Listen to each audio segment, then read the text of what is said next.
Mirëmëngjes të gjithëve miq të dashur, mirë se vini në Wake Up-in e kësaj të marte. Mirë se vini këtë të martën, këtë Wake Up që shkëlqen me thënë të drejtën i tëri për shkak të zbukurimeve shumë të bukura që tashmë ndodhen gado në studion ton për t'i dhënë atë atmosferën e festave që e ka për zakon gjithmonë Dhjetori, që nga data 6 kur pretendohet se duhet të gëdhiet i bër gati edhe bredhi i vitit të ri. Mirë, në ditë të bukura jemi të Dhjetorit, edhe pse në fakt Moti është ashtu siç duhet të jetë, edhe i ftohtë, edhe me shira. Edhe ftohtë edhe me shira, vërtet jashtë është ftohtë, ama brenda kujdesuni edhe ju që ta zbukuroni shtëpinë tuaj, sikurse ka ndodhur edhe me studion tonë, dhe është aq e bukur. Kujdesuni të ulni temperaturat.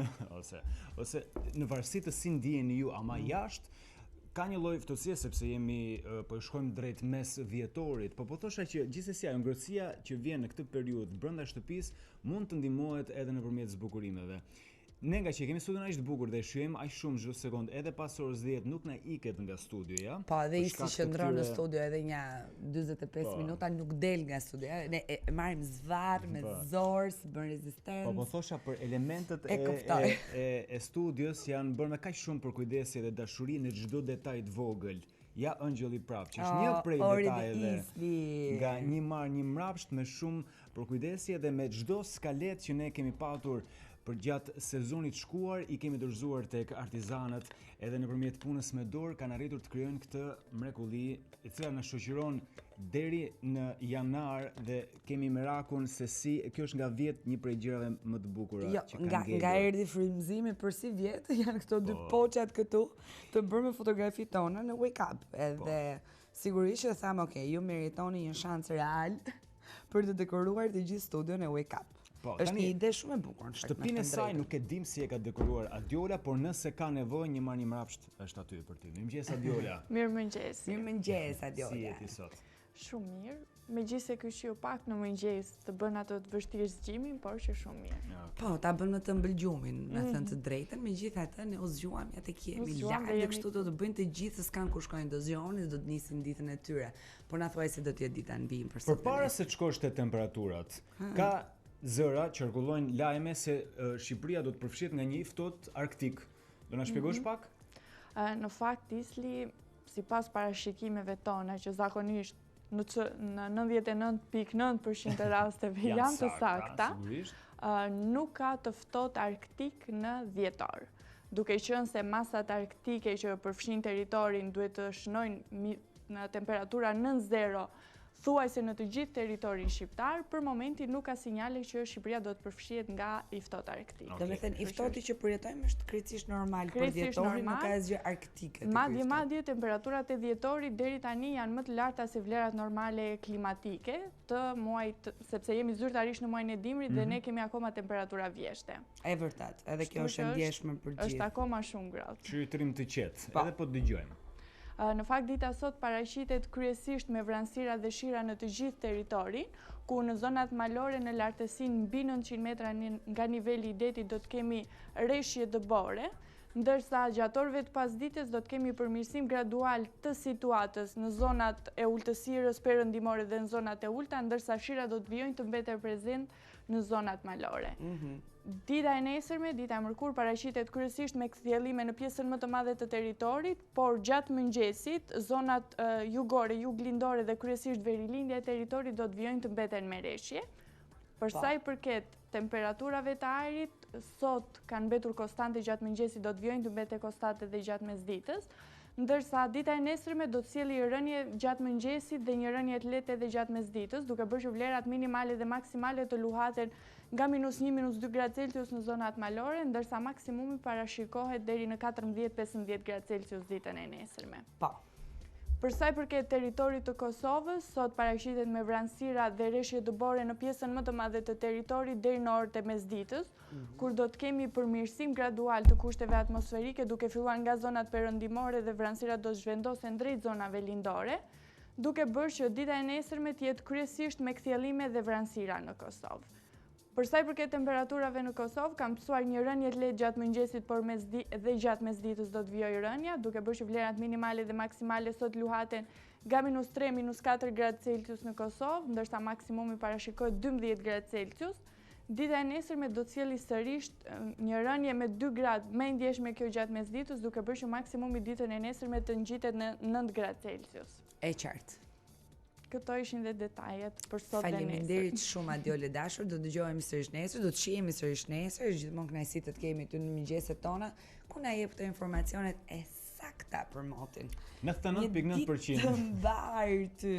Shihemi nesër. Shihemi nesër. Ndërkohë që ne do të vijojmë me pak muzikë, ju urojmë gjithë një ditë të mbar me Zaz zhv. Rikthehemi në program, është momenti për të parë tani bashkë titujt kryesorë dhe informacionet që qarkullojnë nëpër portalet kryesore nga vendi, edhe shkojmë tek topvizchannel.tv. Tek portali zyrtar i Top Channel lexojmë së tjerash e sjela humbi jetën gjatë tërmetit, mësuesja tregon momentin e vështirë sot me shoqjet e klasës. Ndërkohë lexojmë gjithashtu video jeni drejt rrugës duke ngritur qytet Stalin, Abileka i përplaset me Spiropalin. Video të mbajt e spi në dorë sa të doj, Bushati debaton me Spiropalin. Nga bota, fëmia u shtri në tokë sepse në spital mungonin krevatet, kryeministri britanik kërkon falje. Qytetarët i besojnë më shumë një imami se sa qeverisë, debati Bushati Spiropali në Open. Kroacia i Bashkuar të Kosovës dhe Shqipërisë bojkoton ceremoninë e Nobelit. Nga fiks fare, kavalishenca ku humbi jetën kryekomisari e pabanueshme që më 21 shtator. Si reaguan të burgosurit dhe autoritetet, teksa qelit lëkundeshin nga tërmeti i 26 nëntorit. Në Top Talk, mentor Kikia, prokuroria të flas me prova për çdo abuzim në ndërtim. Dëmet e padukshme të tërmetit, inspektimi tregon rreziqet që fshehin ndërtesat. Kalojmë te Gazeta Shqip tani, edhe lexojmë në këtë të martë, Bushati debat me Spiropalin, qytetarët i besojnë më shumë një imami se sa qeverisë. E ëmblajon mesazhi prekës si mësueses për 8 vjeçaren që mbeti nën rënoja. Kroacia e Bashkohet Shqipërisë dhe Kosovës bojkoton ceremoninë e Nobelit, pasqyrohet edhe tek Gazeta Shqip. Nisin festimet të Tiranë des dritat për festat e fundvitit. Profesori i sismologjisë ka prova ja kur parashikohet tërmeti radhës. Fat tragjik për 2 shqiptar humbën jetën në Itali, punonin në ndërtim. Janë 2 aksidente ndryshme të pavarura nga njëri tjetri. McLaren zbulon bishën, ja modeli më i fuqishëm i serisë së tij sportive. Skandali kavalishenca jashtë funksionit që në tërmetin e 21 shtatorit zbulohen dokumentet.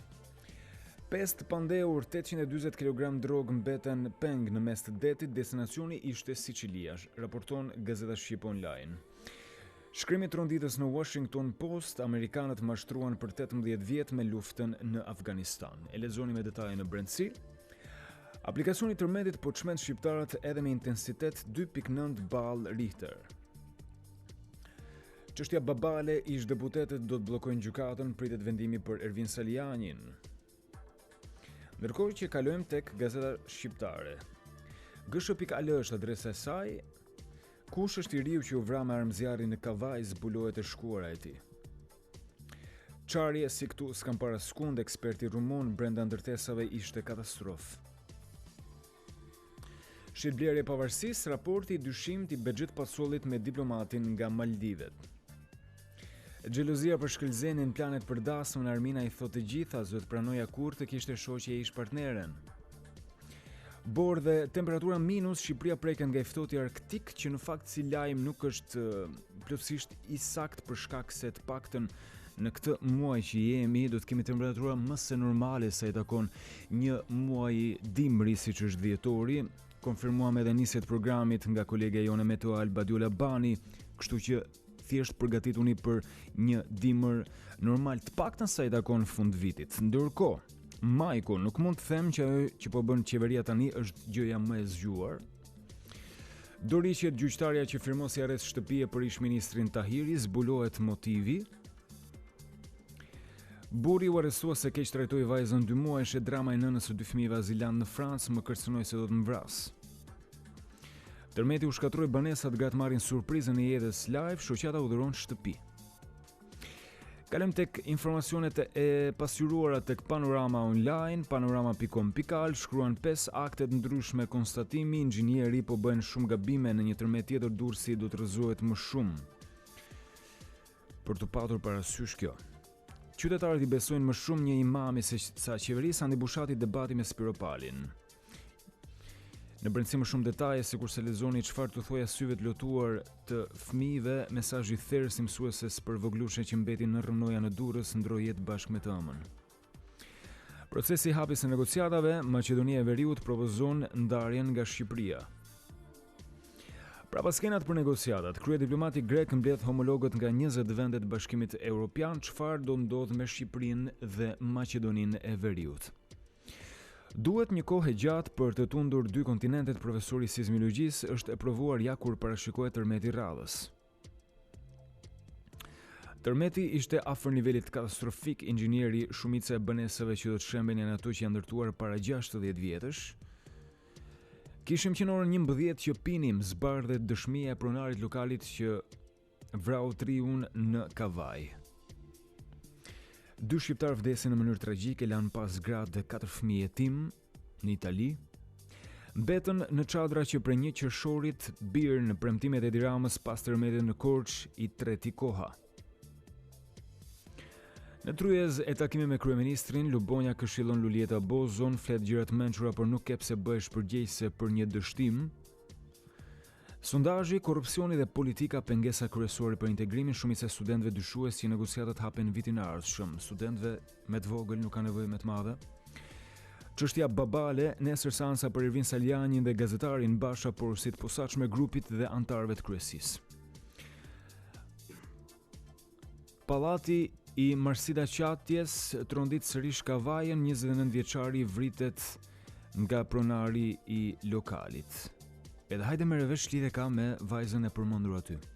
Ndërkohë tek politiko.al nëse klikoni në këtë të martë, lexoni mes tjera shmalaj rishikimi koncesioneve nga qeveria diçka normale në rastet veçanta. Kroacia bojkoton ceremoninë e çmimit Nobel për letërsinë. Në sport kemi Premier League-ën, Super Arsenali përmbys West Hamin. Qëndrojmë tek sporti. Projekti rejes me kombëtaren, kam 20 lojtarë, duen edhe 3 apo 4 të tjerë. Askush nuk flet mirë për të, Neymar vetëm provokon. Në çështje tjera, Bushati, qytetarët më shumë i besojnë një imami se sa qeverisë. Spiropali, kush thotë që shteti nuk ka lek për ndërtimet gënjen.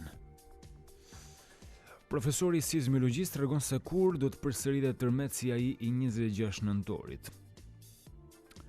3 pije me përmbajtje natyrale për të qetësuar dhimbjen e kokës, të shkaktuara nga titujt paraardhës.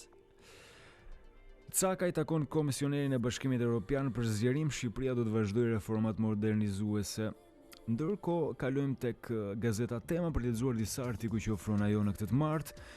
Rama kujtes edhe për Elvis Naçin, po shfaqen abuzues që u bien shtëpive me vare.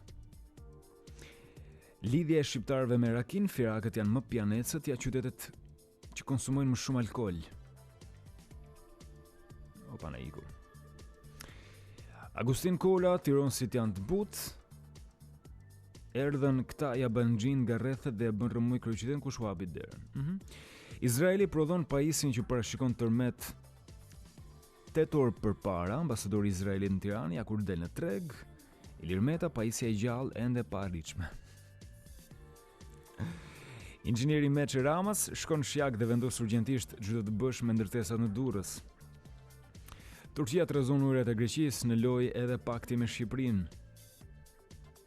Çfarë po fshihet në krimin e Durrësit nga avokat Ngjela dhe profil njihuni me kryeministren më 3 dhe më simpatike në botë.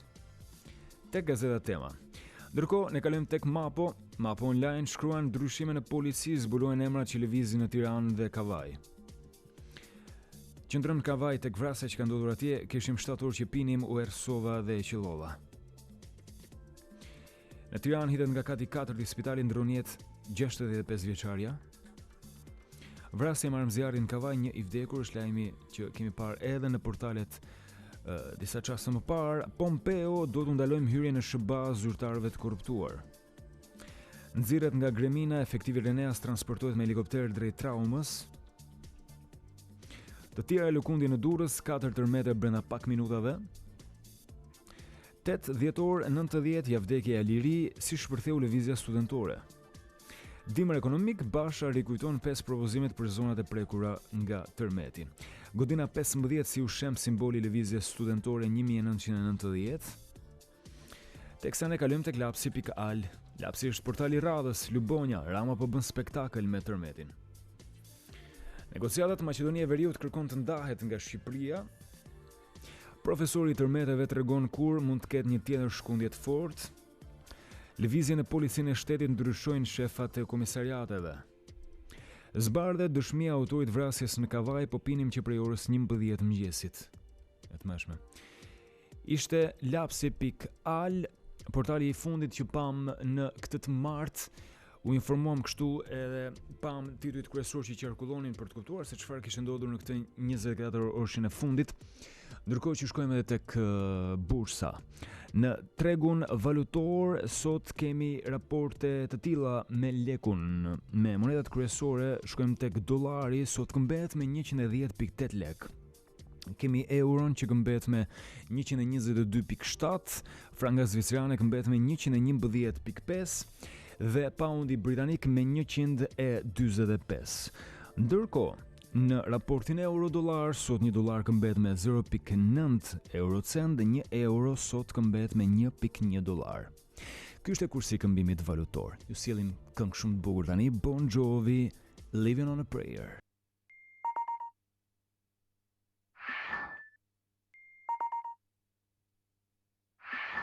Shumë larg sezonit veror në këtë dhjetor ju sollën pak sa atmosferë vere, ama kalojmë tani tek një temë që na intereson më shumë, edhe flasim pak për listat me familjet që përfitojnë dhe kanë përfituar për një vit bonusin e qirasë. Në fakt janë 2 listat miratuara nga Këshilli Bashkiak i Tiranës, mbrëmjen e dieshme vonë është miratuar dhe lista e tretë. Dhe e gjitha kjo për shkak se shtëpitë e tyre janë bërë të pabanueshme pas tërmetit 26 nëntorit. Ka një procedurë caktuar se kur mund të bëhesh përfitues i bonusit të qirasë. Bashkia e Tiranës konfirmon se shumica e pastrehëve nga tërmeti i nëntorit janë sistemuar me këtë bonus qiraje, por gjithsesi qytetarët në fakt kanë ende shumë paqartësi. Drejtuesit e bashkisë ndërkaq shprehen se ka kapacitet financiar për të plotësuar kërkesat për qira për të paktën 2000 familje. Janë miratuar edhe në Durrës dhe në Lezhë listat e para për bonuset e qirasë. Flasim në këtë mëngjes për ta qartësuar disi më shumë situatën, për të marrë dhe informacionin më të freskët që vjen pasi Këshilli Bashkiak i Tiranës është mbledhur edhe deri në orët e vona të mbrëmjes së dieshme me nënkryetarin e Bashkisë së Tiranës, Anisa Ruseti, që ka mbritur në studio. Mirëmëngjes, mirë se vjen. Mirëmëngjes Anisa, mirë se na erdhe dhe ashtu siç Isli parashtroi, ka një situatë tashmë disi më të qartë në lidhje me bonuset e qirave dhe nuk e dim se sa janë miratuar të paktën nga Bashkia e Tiranës për të gjithë banorët e dëmtuar nga tërmeti 26 nëntorit. Me listën e tretë që kemi miratuar dje me vendim të Këshillit Bashkiak, arrin në numër 1200 familje.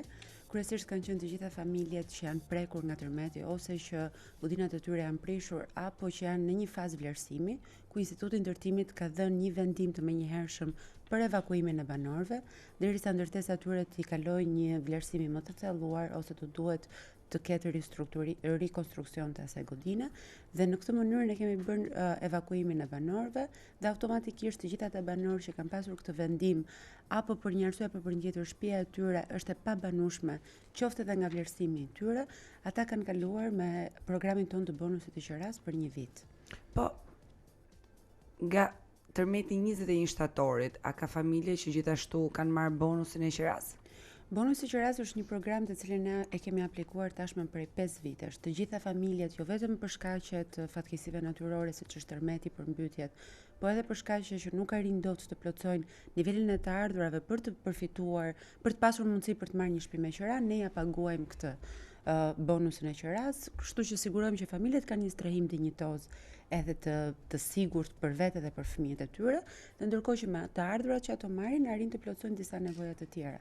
Kështu që në mos me një program siç është bonusi, banesa sociale, më rrallë kemi pasur me kredi, sepse sigurisht kanë të tjera kritere, kemi arritur ta sekondojmë në mënyrë të menjëhershme të gjitha nevojat që ka pasur për strehim. Ju thatë 1200 familje cilave është miratuar bonusi qirasë, në dinin tuaj sa ka ende në proces, sa familje ende në proces për të përfituar bonusin? Të gjitha njësitë administrative për gjatë gjithë periudhës së 2 javë, 10 ditë, 2 javë të post tërmetit kanë ndërtuar të hapura 24 orë, jo vetëm për të plotësuar gjitha nevojat që ishin imediate në atë moment, si strehimi i përkohshëm në qendrat tona pritse apo nevoja për ushqim dhe veshmbathje, por mbi të gjitha për të plotësuar formularet e strehimit në kohë rekord. Kjo ka qenë arsyeja pse ne në periudhë kaq të shkurtër kohe kemi mbledhur 3 herë Këshillin Bashkiak. Edhe në këtë moment që ne flasim, dikush duhet të ketë shkuar tek njësia vendore për të plotësuar formularin e strehimit, i cili pasi plotësohet nga individi që bën kërkesën për të përfshirë në këtë program, njësia administrative i bashkangjit vetëm aktin e verifikimit nga Instituti i Ndërtimit, certifikatën familjare që korespondon me nivelin e banesës që familja duhet të përfitojë, dhe llogarinë bankare, ose në rastet kur familja nuk do dojë që pagesat i kalojnë në llogari bankare, ne e bëjmë atë me post, e para sepse është më e lehtë, është më aksesueshme edhe për zonat më periferike, por edhe sepse disa nga familjet janë mësuar që pagesat që Bashkia e Tiranës, që është ndihma ekonomike apo pagesa aftësisë kufizuar, merret në post dhe kjo është një lloj rutine. Është një lloj rutine që familjet janë mësuar. Çfarë do të thotë që masa e bonusit të qirasë përcaktuar është në bazë të njësive të banimit? Çdo strukturë familjare i takon një njësi banimi, që do të thotë një familje me 1 deri në 3 anëtar përfiton një apartament 1+1, 2 deri në 4 ose 5, 2+1 dhe mbi 6, 3+1. Sepse ka një standard të meratuar nga Endi Kombëtar i banesave të metra katror, të cilat janë të domosdoshme për një individ nëse është i vogël apo i rritur për të pasur një jetesë të përshtatshme dhe dinjitoze. Për gjithë ata që po na ndjekin, edhe për ta kuptuar më mirë, sa përqind të qirasë mbulon Bashkia? Për shembull, nëse unë kam nevojë për një shtëpi 1+1, 2+1 apo 1+3, më thënë, marrim raste ndryshme.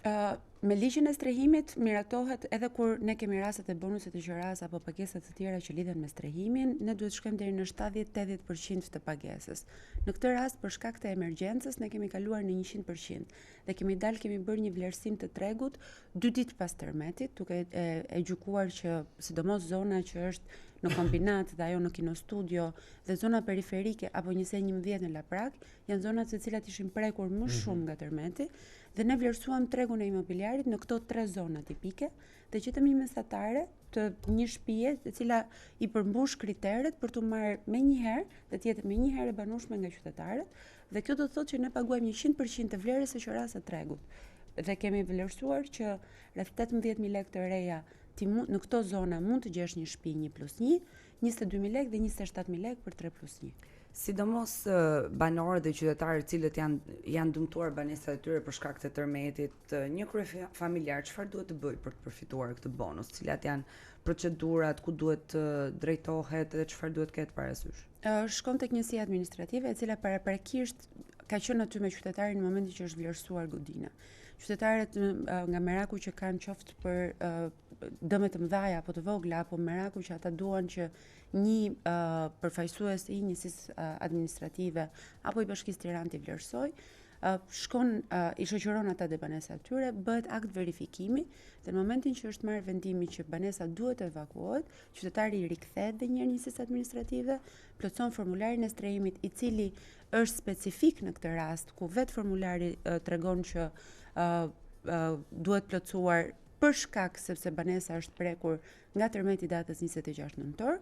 Certifikata familjare del automatikisht nga i Albania apo njësitë vendore e uploadojnë atë në mënyrë automatike dhe siç e thash më përpara, nëse zgjedhja e tij llogaria bankare ose posta. Dhe ne ja kalojmë pagesën brenda një jave, pagesa bëhet e aksesueshme nga personi për të mundur për të gjetur banesën e tij të re. Janë të kënaqur përgjithsisht sepse vërtet një familje mund të përfitojë bonusin e qirasë e ama edhe tregu është pak se i çuditshëm përpos çdo vlerësimi, analize apo studimi që mund të bëhet. Në momentin që këto familje përfitojnë, janë të kënaqur më pas për gjetur një shtëpi?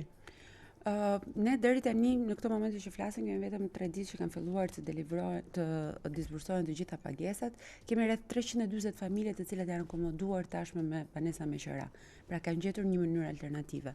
Disa herë kemi bërë thirrje të gjithë atyre që japin shtëpi me qira, që ky nuk është momenti për të përfituar.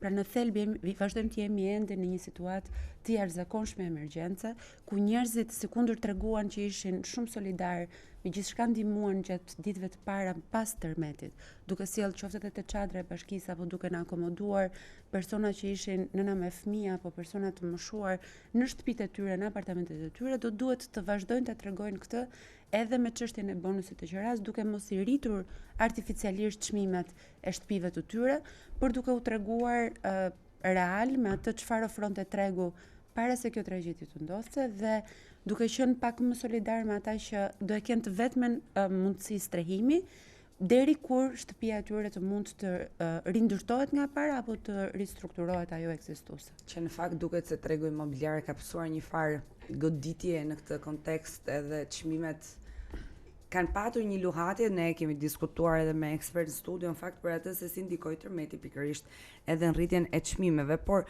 që të përfundojmë dhe të jemi të qartë me atë se cila është procedura që çdo kryefamiljar duhet ketë parasysh edhe nën kujdes për të përfituar pikërisht bonusin dhe për të lëvruar më pas edhe parat. Çfarë ndodh? Duhet të hapi një llogari bankare, duhet të jenë të kujdesshëm në këtë pjesë, duhet të kenë diçka parasysh? Jo detyrimisht. E vetmja gjë është në të gjitha pallatet ku janë evakuuar personat, patjetër ka një shirit i cilin e vendos Instituti i Ndërtimit në bashkëpunim me policinë tonë bashkiake dhe njësia vendore tashmë ka dieni të pallateve që numrat e pallateve që janë evakuuar banorët.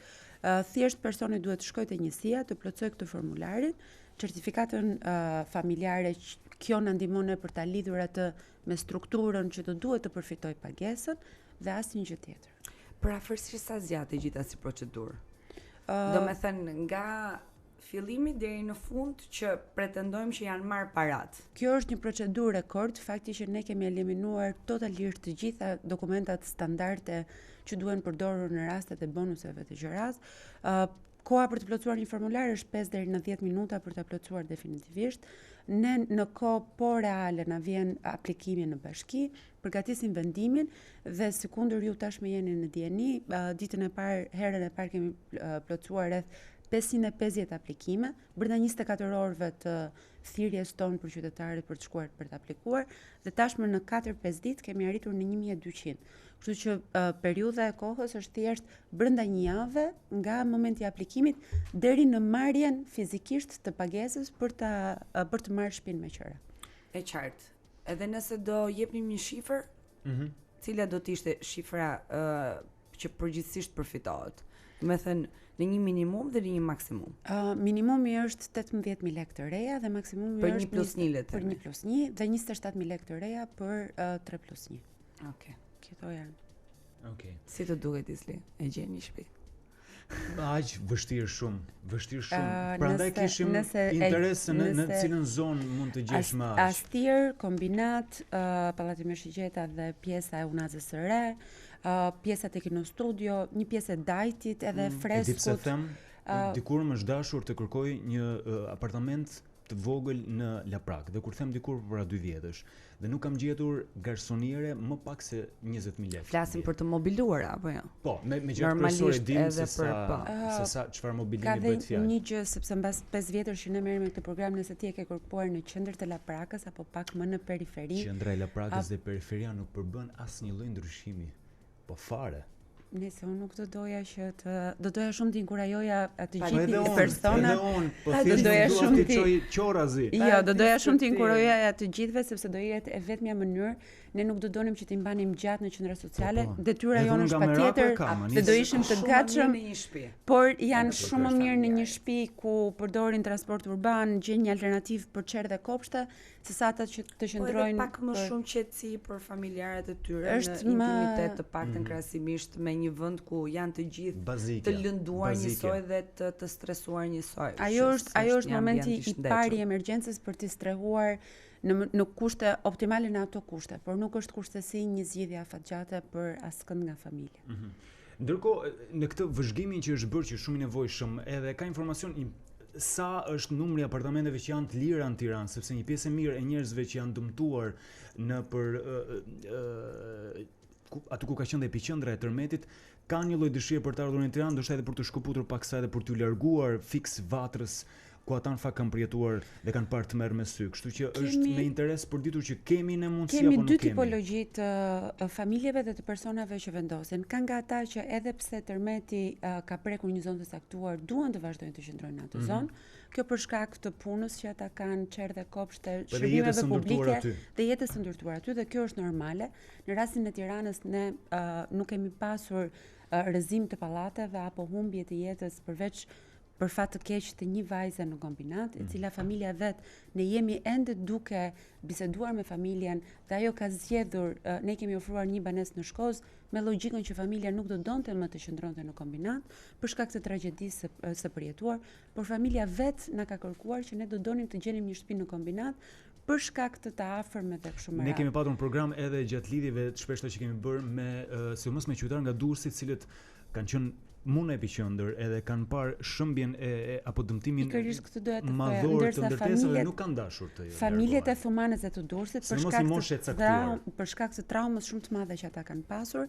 Tashmë ne kemi filluar të transferojmë familjet e para të banesave tona sociale apo në apartamente të tjera në qytetin e Tiranës, sepse ata vetë kanë kërkuar që nuk do donin të kishin më asnjë lidhje me atë çfarë ka ndodhur. Në Tiranë nuk na ka ndodhur ky fenomen, edhe për shkak të pozicionit gjeografik që ka Tirana dhe ta jep mundësinë që qoftë edhe brenda Tiranës ti të spostohesh nga një zonë periferike në një zonë tjetër periferike dhe automatikisht të ndihesh sikur ke shkuar në një qytet tjetër.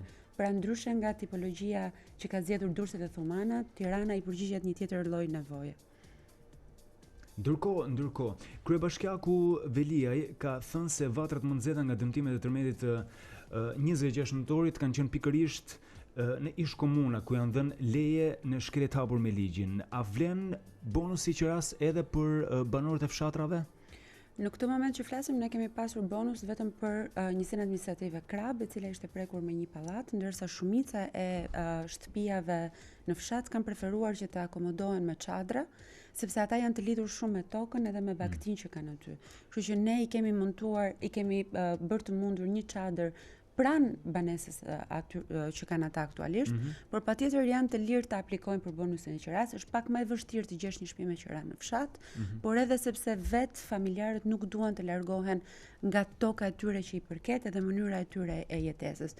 Por automatikisht ne kemi bërë të mundur që në mos me donator, me fondin tonë të komuniteteve, me një sër mekanizmesh të tjera financiar, të mund pikë së pari të rregullojmë shtëpitë atyre që kanë më shumë nevojë dhe që e kanë të pamundur të jetojnë në një çadër. Shumica kanë kaluar edhe tek familjarët e tyre. Ata janë të vendosur afër me vllai, motra, çuni xhajes, pra kanë disa familjar. Çadrën e kanë mbajtur aty afër thjesht për të kuptuar që dikush po jeton në shtëpi, edhe për merakut të gjithçka që mund t'i ndodhi, por akomodimin e minjëhershëm e kanë pasur pak më të lehtë në fshat për të afërmit të tyre se sa në qytet.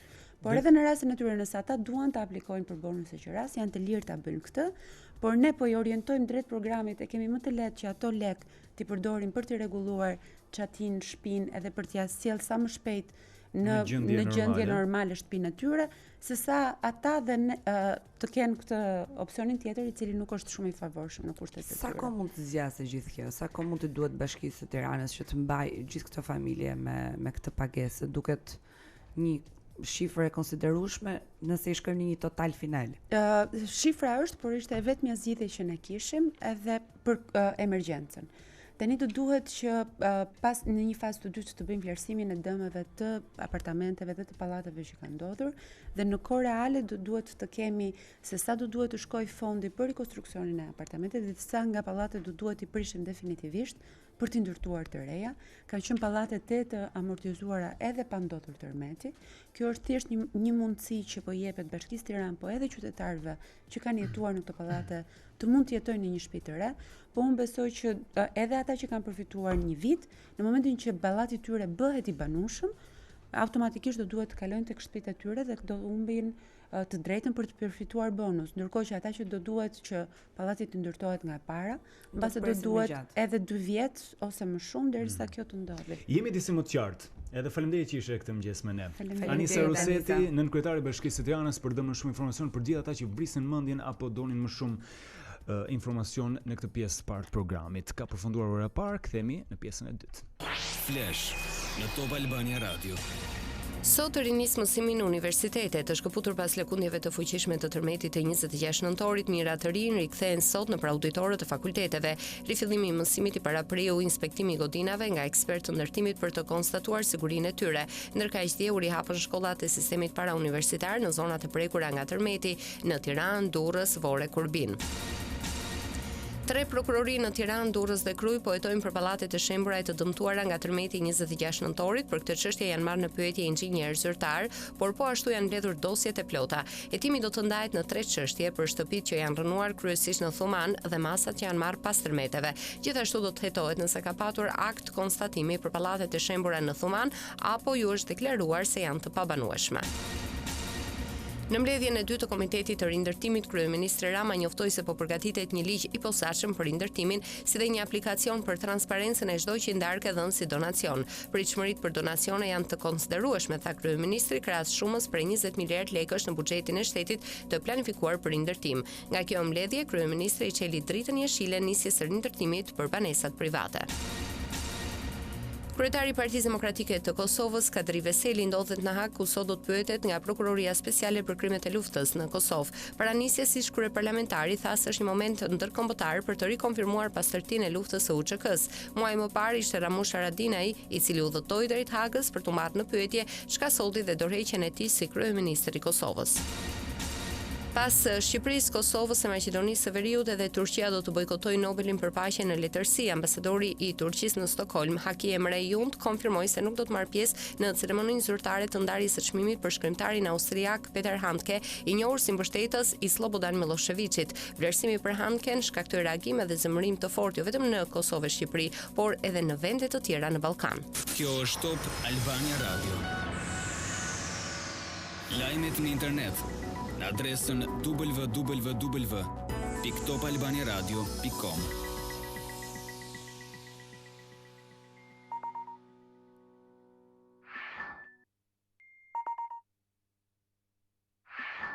I shkruajtëm dhe yje, tani jemi gati në Wake Up Live për t'i dhënë vëmendje një situate që sigurisht shkon paralelisht edhe me gjithë emergjencën pas tërmetit të 26 nëntorit, pikërisht në emergjencë ka ecur paralelisht edhe monitorimi situatës shëndetësore në kushtet higjieno-sanitare që sigurisht nuk kanë qenë më të mirat apo më të duhurat aty ku ka patur dhe grumbullime njerëzish, siç ka ndodhur të paktën edhe në kampe. Ndonse edhe jemi në periudhën e pikut të sezonit të gripit, Ministria e Shëndetësisë ka vijuar fushatën e saj edhe në kampet, hotelet, qendra sociale ku janë streuar të gjithë të prekurit dhe qëndrojnë banorët që ju dëmtuan edhe shtëpit për shkak të kësaj fatkesie natyrore. Të gjitha kategoritë në rrezik po i nënshtrohen vizitave, kontrolleve, vaksinimit, ndërkohë që është rritur vigjilenca edhe ndaj sëmundjeve të tjera infektive që mund të bëhen prezente në vendet ku janë të strehuar banorët si pasojë e nivelit të ulët të higjienës, po edhe ushqimeve që mund të konsumohen dhe që nuk ruhen në temperaturat edhe në vende të duhura. Sigurisht në këtë situatë emergjence është e vështirë që kushtet të jenë ashtu siç do doni, megjithëse kontrollet janë të shumta dhe kujdesi vijon. Ne kemi të ftuar sot në studio me shumë kënaqësi shefen e shërbimit infektiv pranë QSOT-s, ajo është zonja Najada Çomo. Mirëmëngjes, mirë se na erdha. Faleminderit për kënaqësi të të kemi. Tani i hym problemet në kokë, aty ku ka patur grumbullime njerëzish, siç Ori e tha, edhe vigjilenca është e shtuar, edhe vizita janë kryer nga i gjithë stafi. Ka ndonjë rast, ndonjë sëmundje infektive, të ndonjë viroze është konstatuar? Atëherë, sigurisht se e përmendi edhe Ori, situata natyrisht që është post tërmetit që ka disa fasha problematike. Një prej tyre është fasha edhe e sëmundjeve infektive, ku me drejtë ti eksploron njerëzit për rrezikun që kanë, për ekspozimin që kanë, kashi infeksioneve të frymarrjes, pra rrugëve të frymarrjes, respiratore, po unë preferova ta them më mirë, për ne preferoj gjithmonë këto terma që i kuptojmë të gjithë. Ta ul nivelin ta heq termin profesional dhe rruga erore është një rrugë që ti nuk e zgjedh dot. Dhe aty ku njerëzit janë më shumë të grumbulluar, risku për të transmetuar infeksionet me rruga erore janë më të larta. Ndaj nisma e Ministrisë së Shëndetësisë e vetë zonjës Marasiliu ka qenë që ta nxitoj sa më shpejt vaksinimin e këtyre njerëzve që janë të grumbulluar, qoftë në hotele, qoftë në çadra, në kontenier. Un kam pas mundësinë me i prek nga afër ata njerëz. Unë dje kam qenë së fundmi në një prej këtyre zonave dhe më lejoni t'ju jap 2 mesazhe pozitive edhe atyre njerëzve. Me thënë vërtetën, sepse natyrisht që trishtimi që ndodhi, humbja jetëve ishte realisht shumë e trishtueshme dhe nuk mund të themi dot që ishte lajm që neve po e prisnim. Tërmeti është një gjë e papritur. Duke qenë e papritur, ti shkon dhe takon ata njerëz dhe mbas një periudhe një javore, do t'ju them 2 elementë që mua më kanë lënë gjurmë te vetja ime. Unë kam qenë në Mans, aty ku është bërë një fushatë mirë vaksinimi, masash parandaluese për infeksionet e trupit të retës, sikurse ju përmendës, për arsye se ushqimi që çohet i gatshëm atje duhet të jetë i kontrolluar dhe nuk mund ta çohet kushdo. Sepse nëse unë dua të çoj një ushqim që kam gëtuar para 2-3 ditëve dhe nga dëshira e madhe për t'i ofruar atyre njerëzve, unë vërtet i ofroj, po mund të rrezikoj shëndetin. I bën dhe dëm. Kështu që në këtë aspekt aty bëhet filtri i kalimit të ushqimeve, pikërisht për këtë arsye, për të qenë ushqimet e kontrolluara. Ndoshta ti çon më pak nga ana cilësore, por të paktën atë që e çon që ata ta konsumojnë dhe mos të kenë probleme shëndetësore. Kështu që ky mesazh është shumë i rëndësishëm për ata të cilët janë solidarizuar me situatën dhe i kanë ardhur në ndihmë. Të janë kujdesshëm paktën përjashto që të vlej tamam. Përjashto ushqimet e paketuara, siç janë ato që janë në kuti që konsumohen, ato nuk kanë rrezik. Nëse ti ke gatuar diçka dhe e çon, po them një sanduiç që është gatuar, pra është bërë gati para 1 apo 2 ditëve, nuk mund ta çosh sepse rrezikon shëndetin e atyre njerëzve. Po përgjithsisht njerëzit e kanë ditur, ama mirë është që ti vjet tek kësaj pjese. Se u themi nuk është gjë e keqe dhe natyrisht që un kam parë nga afër njerëz të moshuar, fëmijë të vegjël, kam qenë në Mans para 2 ditëve dhe ai mesazh që mora ishte realisht shumë kuptim plot. Ishte një burr që më priste për të vizituar gruan, më falni që unë ju dola pak jashtë teme, po besoj që është për të vlerësuar. Dhe ai kishte vrarë këmbën, nuk kam hallin tim, thoshte, po hajde më vizito gruan. Natyrisht unë hyra dhe gjeta një dhomë shumë të mirë për kushtet e kontenierit që jeton një familje dhe mikpritja ishte që ajo grua me çdo kusht donte të ofronte një kafe. Një nën me 2 fëmijë të vegjël në një ambient të pastër shumë të mirë. Sinqerisht nuk më la të largohesha pa më dhënë një çokoladë, që imagjino të marrësh një çokoladë te një familje e cila është post tërmetit dhe këto janë mesazhe që ata njerëz kishin hyrë në ritmin e jetës dhe kur njeriu të ofron një kafe apo një çokoladë do thotë që ka hyrë psikologjikisht në rutinën e përditshme. Le të themi shenjë mirë. Ishte shenjë mirë, po. Ama tek pjesa e çfarë u konstatua nga ana e higjienës edhe nga ana mjekësore patjetër që është më rëndësi, sidomos siç e përmendëm në këtë dhjetor që edhe pse alarmi i epidemive nuk është dhënë në asnjë vend, ka një lloj meraku të shtuar për shkak të kushteve. Domethënë, kur thuhet epidemi do thotë së pari është problemi i gripit sepse ne jemi në sezon gripi dhe ministria ka filluar, pra e ka iniciuar dhe natyrisht ajo ekzekutohet në terren pak më poshtë, shtrihet, që është personeli mjekësor, që është grup mosha e atyre që kanë sëmundje kronike dhe fëmijët e vegjël. Tani prej këtyre njerëzve ka që i ka prekur tërmeti. Dhe ata është shkuar janë të parët persona që janë vaksinuar dhe besoj se numri është rreth 1500 persona të vaksinuar kundër gripit, që është një numër i vlerësueshëm dhe problemi i dytë që mbetet është sëmundjet kronike që ata kanë që menaxhohen nga ana mjekësore, qoftë me mjekët që ata kanë stabël, qoftë me të shkuarit që bëhet në baza vullnetare, do t'ju them që në formën e paraprakisht që personeli mjekësor të paktën në spital nuk është larguar asnjë sekond nga puna. Është e çuditshme, po në subkonsciencën tonë është pjesa që kur je aty ti duhet të shërbesh atyre njerëzve dhe për habin ton asnjë pacient nuk është larguar nga spitali ditën që ka ndodhur tërmeti. Pra, njerëzit kanë siguri në institucionin ku ata janë shtruar për një arsye X të caktuar shëndetësore. Tani mos ta kishim dhe këtë siguri, unë nuk di ku do ishim pastaj. Jo, sepse ti mendon që ti trëmbesh, ti jo, po mirë, dakor, po është institucioni ku pretendohet që të shpëtohet jeta. Po nuk pati lëvizje, pra, nuk pati. Mirë, pra mirë. Nuk pati. Bravo i qoftë çdo bluzë të bardhë që ka qëndruar në kokë çdo momenti përjetuan dhe tërmetin dhe pas tërmetin, duke qëndruar aty çdo moment pa lodhur edhe ka luftuar me jetën. Dhe bravo smurve që qëndruan aty, po kështu duhet ishte, kështu që nuk se kanë siguri. Dhe duke dalë tek pyetja e Islit ishte që çfarë mund të parandalojmë ne nga ana mjekësore, sigurisht grupi më i madh është rrugët e frymarrjes, pra aty ku ke grumbullime madhore të gjithë grup moshave, llogarisim që njerëzit që rrinë për ambiente të mbyllura edhe dalin jashtë, sepse ata nuk janë diskutim. Ata janë qytetarë të lirë që kanë edhe jashtë, dalin, vinë familjarë që i shohin, i takojnë dhe mund të jenë të smur. Cilat janë masat që janë marrë deri tani për t'i paraprirë një situatë të mundshme? Masa më e parë është procesi i vaksinimit i shpejt i kryer në një kohë rekord, i cili vazhdon, nuk është një proces, pra është një proces që fillon dhe mbaron. Dhe do vazhdojë për aq kohë sa të vaksinohet dhe personi i fundit do jetë për këto zona. E dyta, ka njerëz që do largohen nga vendet ku rinë sepse dikush ka marrë një shtëpi me qira, dikush ka zgjedhur një sistemime të ndryshme. Kanë sistemime të ndryshme dhe ti ose dikush mund të hyjë, të shtohet atje. Kështu që në këtë mënyrë procesi nuk mbaron dot. Procesi, por ti lufton fort që ai grup që ti e ke target grup për ta vaksinuar, ai proces vazhdon. E dyta është edukimi që bëhet ata njerëz, për arsye se aty ka doktor, aty ka infermier, aty ka punonjë social, të cilët merret me edukimin e tyre edhe në këndvështrimin e higjienës së tyre personale.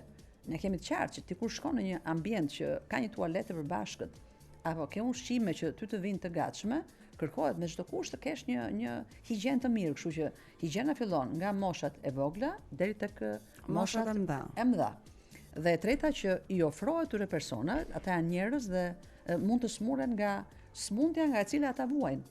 Kështu që për këtë arsye aty ofrohet kontrolli, konsultat mjekësore dhe sigurisht ajo që është shumë e rëndësishme në procesin e smundjeve kronike, ata i kanë gati barnat që duhet të marrin sikur do të ishin në kushte shtëpie. A mundet që të ata njerëz të ndodhin sëmundje të tjera? Pa diskutim që po. Edhe të gjithë. Të gjithë. Kështu që thjesht ata janë më të ekspozuar, ata janë më shumë në vëmendje për hir të vërtetës, pra ata janë më shumë në vëmendje nga ana edhe nga ana mjekësore. Kështu që në këtë aspekt ata kanë një mbulesë, po do thosha pa diskutim shumë mirë në pjesën mjekësore. Aty ke bebe që lindin, aty ke nëna që janë shtatzën, pra i ke të gjithë. Ka patur prioritet kalendari i vaksinimit, paktën si masa kryesore që është marrë deri tani nga shëndetësia. Domethënë kalendari vaksinal u targetua menjëherë te grupi i personave të tërmetit, duke u bler besoj nga buxheti i shtetit një pjesë dhe gjithë ky grup 1500 vaksina nuk janë pak deri sot, sepse ato ishin fiksuar për popullatën që unë përmenda pak më lart. Dhe ajo çka është e vlefshme është që ata njerëz vrapojnë për të bërë vaksinën.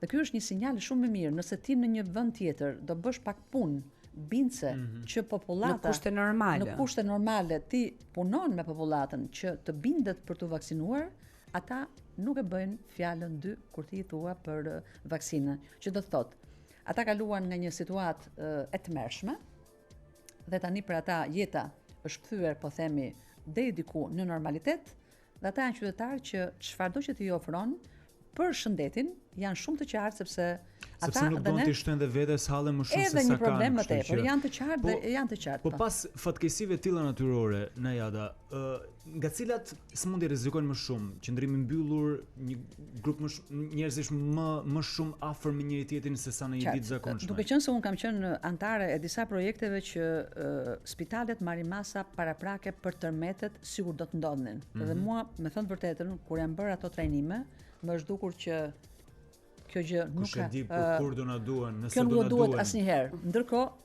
ne e prekëm me dorë, sigurisht që ne kemi masa patjetër.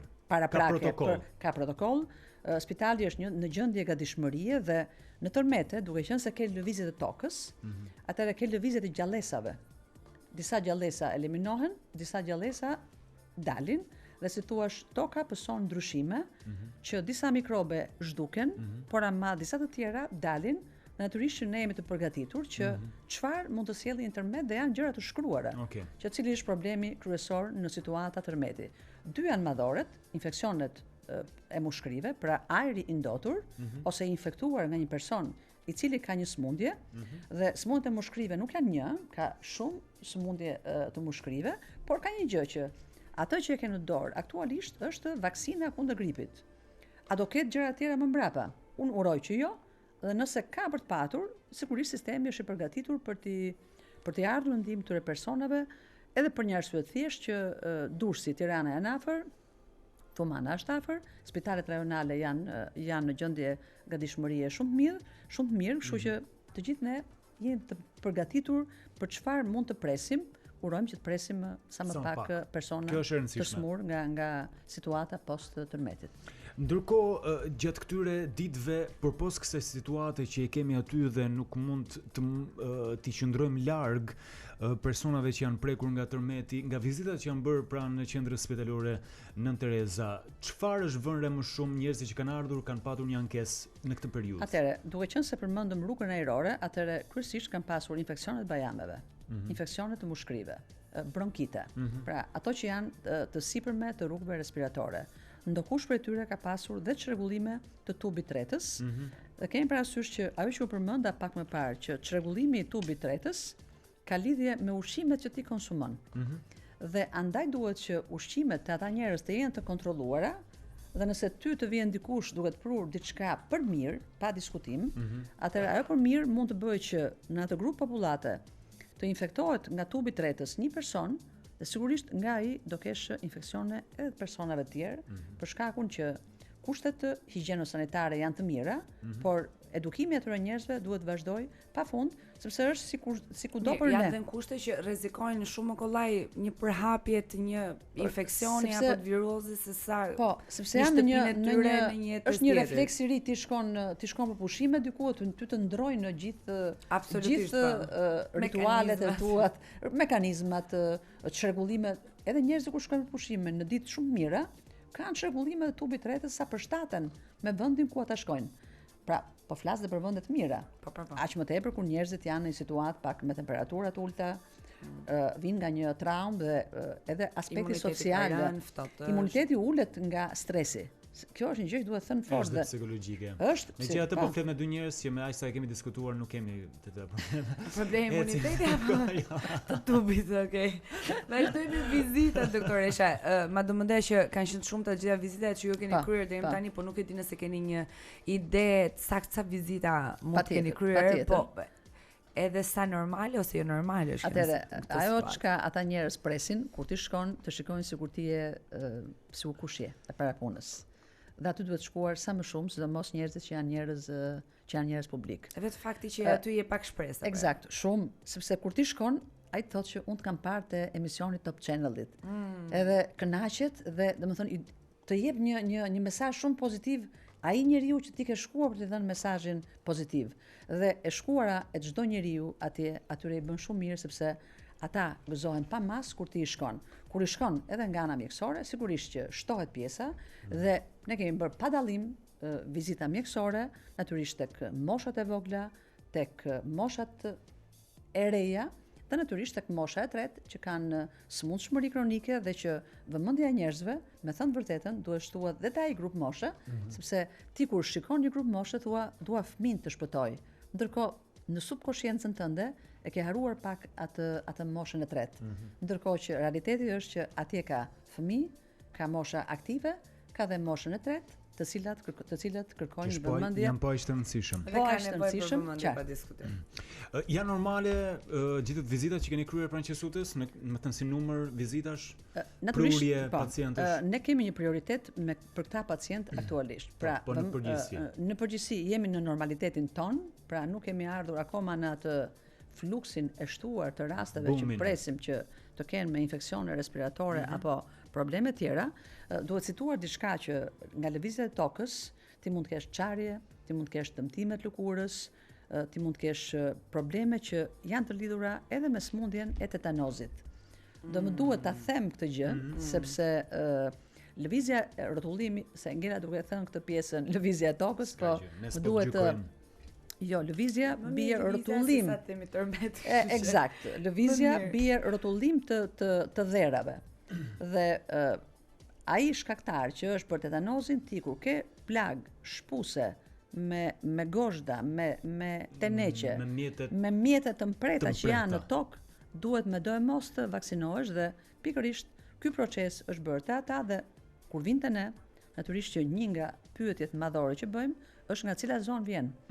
Pra je banor i kontenierëve, je banor i hoteleve ku janë personat, apo je banor qendra sociale, po, apo je banor i një shtëpie që të është cënuar, por je brenda sepse ka ndodhur element të vegjël. Kështu që këto pyetje janë të rëndësishme për të bërë ose për të thënë edhe nga ata që vinë, për të marrë ndihmën mjekësore, sepse edhe këto sëmundje janë problematike, dëmtimet e lëkurës, infeksionet e lëkurës që shtohen si pasojë e ekspozimit që ke pasur në një stinë të ftohtë. Ishit shumë e sinqert, shoqja Najada. Edhe shumë e saktë. Faleminderit shumë që ishe këtë mëngjes me ne për dhe më shumë informacion. Ishte i nevojshëm, duhet thënë. Edhe për t'i qetësuar disi, edhe njerëzit që situatat pak nga ana shëndetësore është nën kontroll. Me Najada Çomo ishim këtë mëngjes, shefe shërbimit infektiv në QSUT. Ditë mbar pune. Faleminderit shumë për ftesën. Kthehemi pas pak. Rikthehemi në program ora 8:42 minuta dhe e kam aq larg monitorin sa kërkoj konfirmim, është 8:42 po. Jo, se nuk e kuptuam se po të vinte me qesh nga orari. Sepse dje. Po tani po kuptoj pse. Dje ishte 9:23 dhe thash 9:33. Për sa kohë edhe datën gjithmonë kemi bërë lëmsh, nuk ka problem. Le të fillojmë dhe me orën. Për më tepër që nga Konisboli dhe Vermoshi le të ndrojmë faqet e më dhe të nisim një kapitull të ri. E drejt kjo, por ka dhe njerëz që nuk e kanë kapur atë. Mos ti shtojmë kuriozitetin çfarë ndodhi për gafën tonë gjeografike në nisje të programit dje. Ishte shumë e lezetshme. Ora 7:03 minuta. Ama. Ndalemi pak tek ceremonia e ndarjes së çmimit Nobel dhe pasi u dha lajmi se Nobelin letërsi shkonte Peter Handke dhe përpos të gjitha kontestimeve e gjithë debatit që nisi pas shpalljes së emrit të tij si fitues, Kosova i bashkohet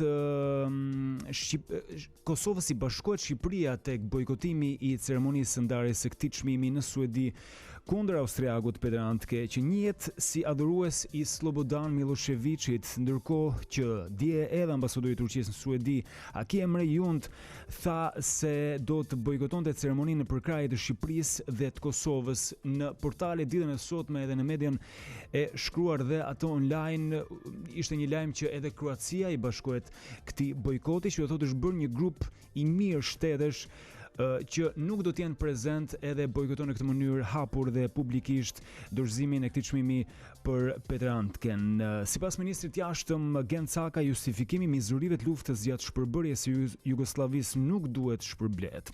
Çdo shpërblim i personaliteteve që kanë mohuar genocidin edhe nëpërmjet veprave të tyre letrare vetëm forcon prirjet për të shmangur përgjegjësive historike dhe relativizuar peshën e rëndë të krimeve të luftës, pastrimit etnik dhe genocidit, u shpreh dje ministri Cakaj.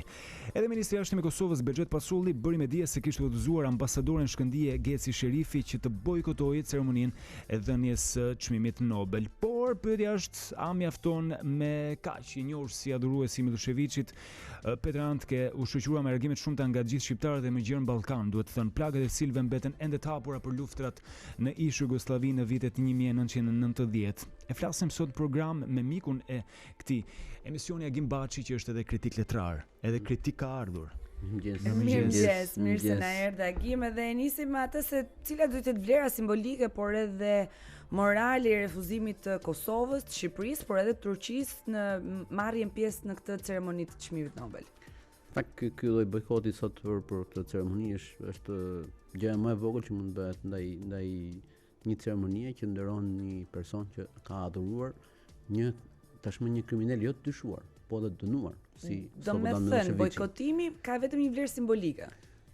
Bojkotimi ka vlerën simbolike sepse ti nuk ndryshon dot gjë, por të paktën i bën me dije botës që ti nuk mund të përkrahesh, nuk mund të jesh dakord me një person që në mënyrë të çuditshme vjen dhe përkrah dhe nuk pendohet për ato që ka mbrojtur lidhur me Slobodan Miloševićin, me një njerëz që është konsideruar kasap i Ballkanit, dhe ato masakra që kanë ndodhur në Bosnjë, në Kosovë, domethënë janë akoma të freskëta për ne dhe akoma konsideruar i gjykuar në vendim dhe i dënuar, por dhe po them që po them që akoma ka familjarë të cilët ende nuk kanë gjetur trupat e zhdukur të tyre, domethënë janë akoma është një plagë ngrohtë, është një plagë e hapur, përdunimeve e atyre pasojave, domethënë të njerëzore që kanë ndodhur me një person dhe me gjithë pasuesit e tij në një vend dhe të kemi një adorus normalisht nëse jemi cinik themi që nëse Nobeli justifikohet që ja jep çmimin veprës dhe jo personit, ne po bojkotojmë personin dhe jo veprën. Në fakt po bojkotojmë Peter Handken dhe a mund të jetë një justifikim? Jo. A mund dahet vepra nga personi? Shiko, ka shumë teorira që është debat i vjetër në kritikën letrare për ndar shkrimtarin nga personi, por në mendimin tim, në opinionin tim është që personi dhe vepra janë një, domethënë, ose vepra është rruga më e mirë për shkut të personi. Megjithatë, ajo që e rëndon shumë të çështjes është që Nobeli e ridimensionon veprën e dikujt dhe ridimensionon dhe kjo rrezikon që bashkë me veprën të ridimensionon dhe qëndrimin e tij pro Miloševićit dhe pro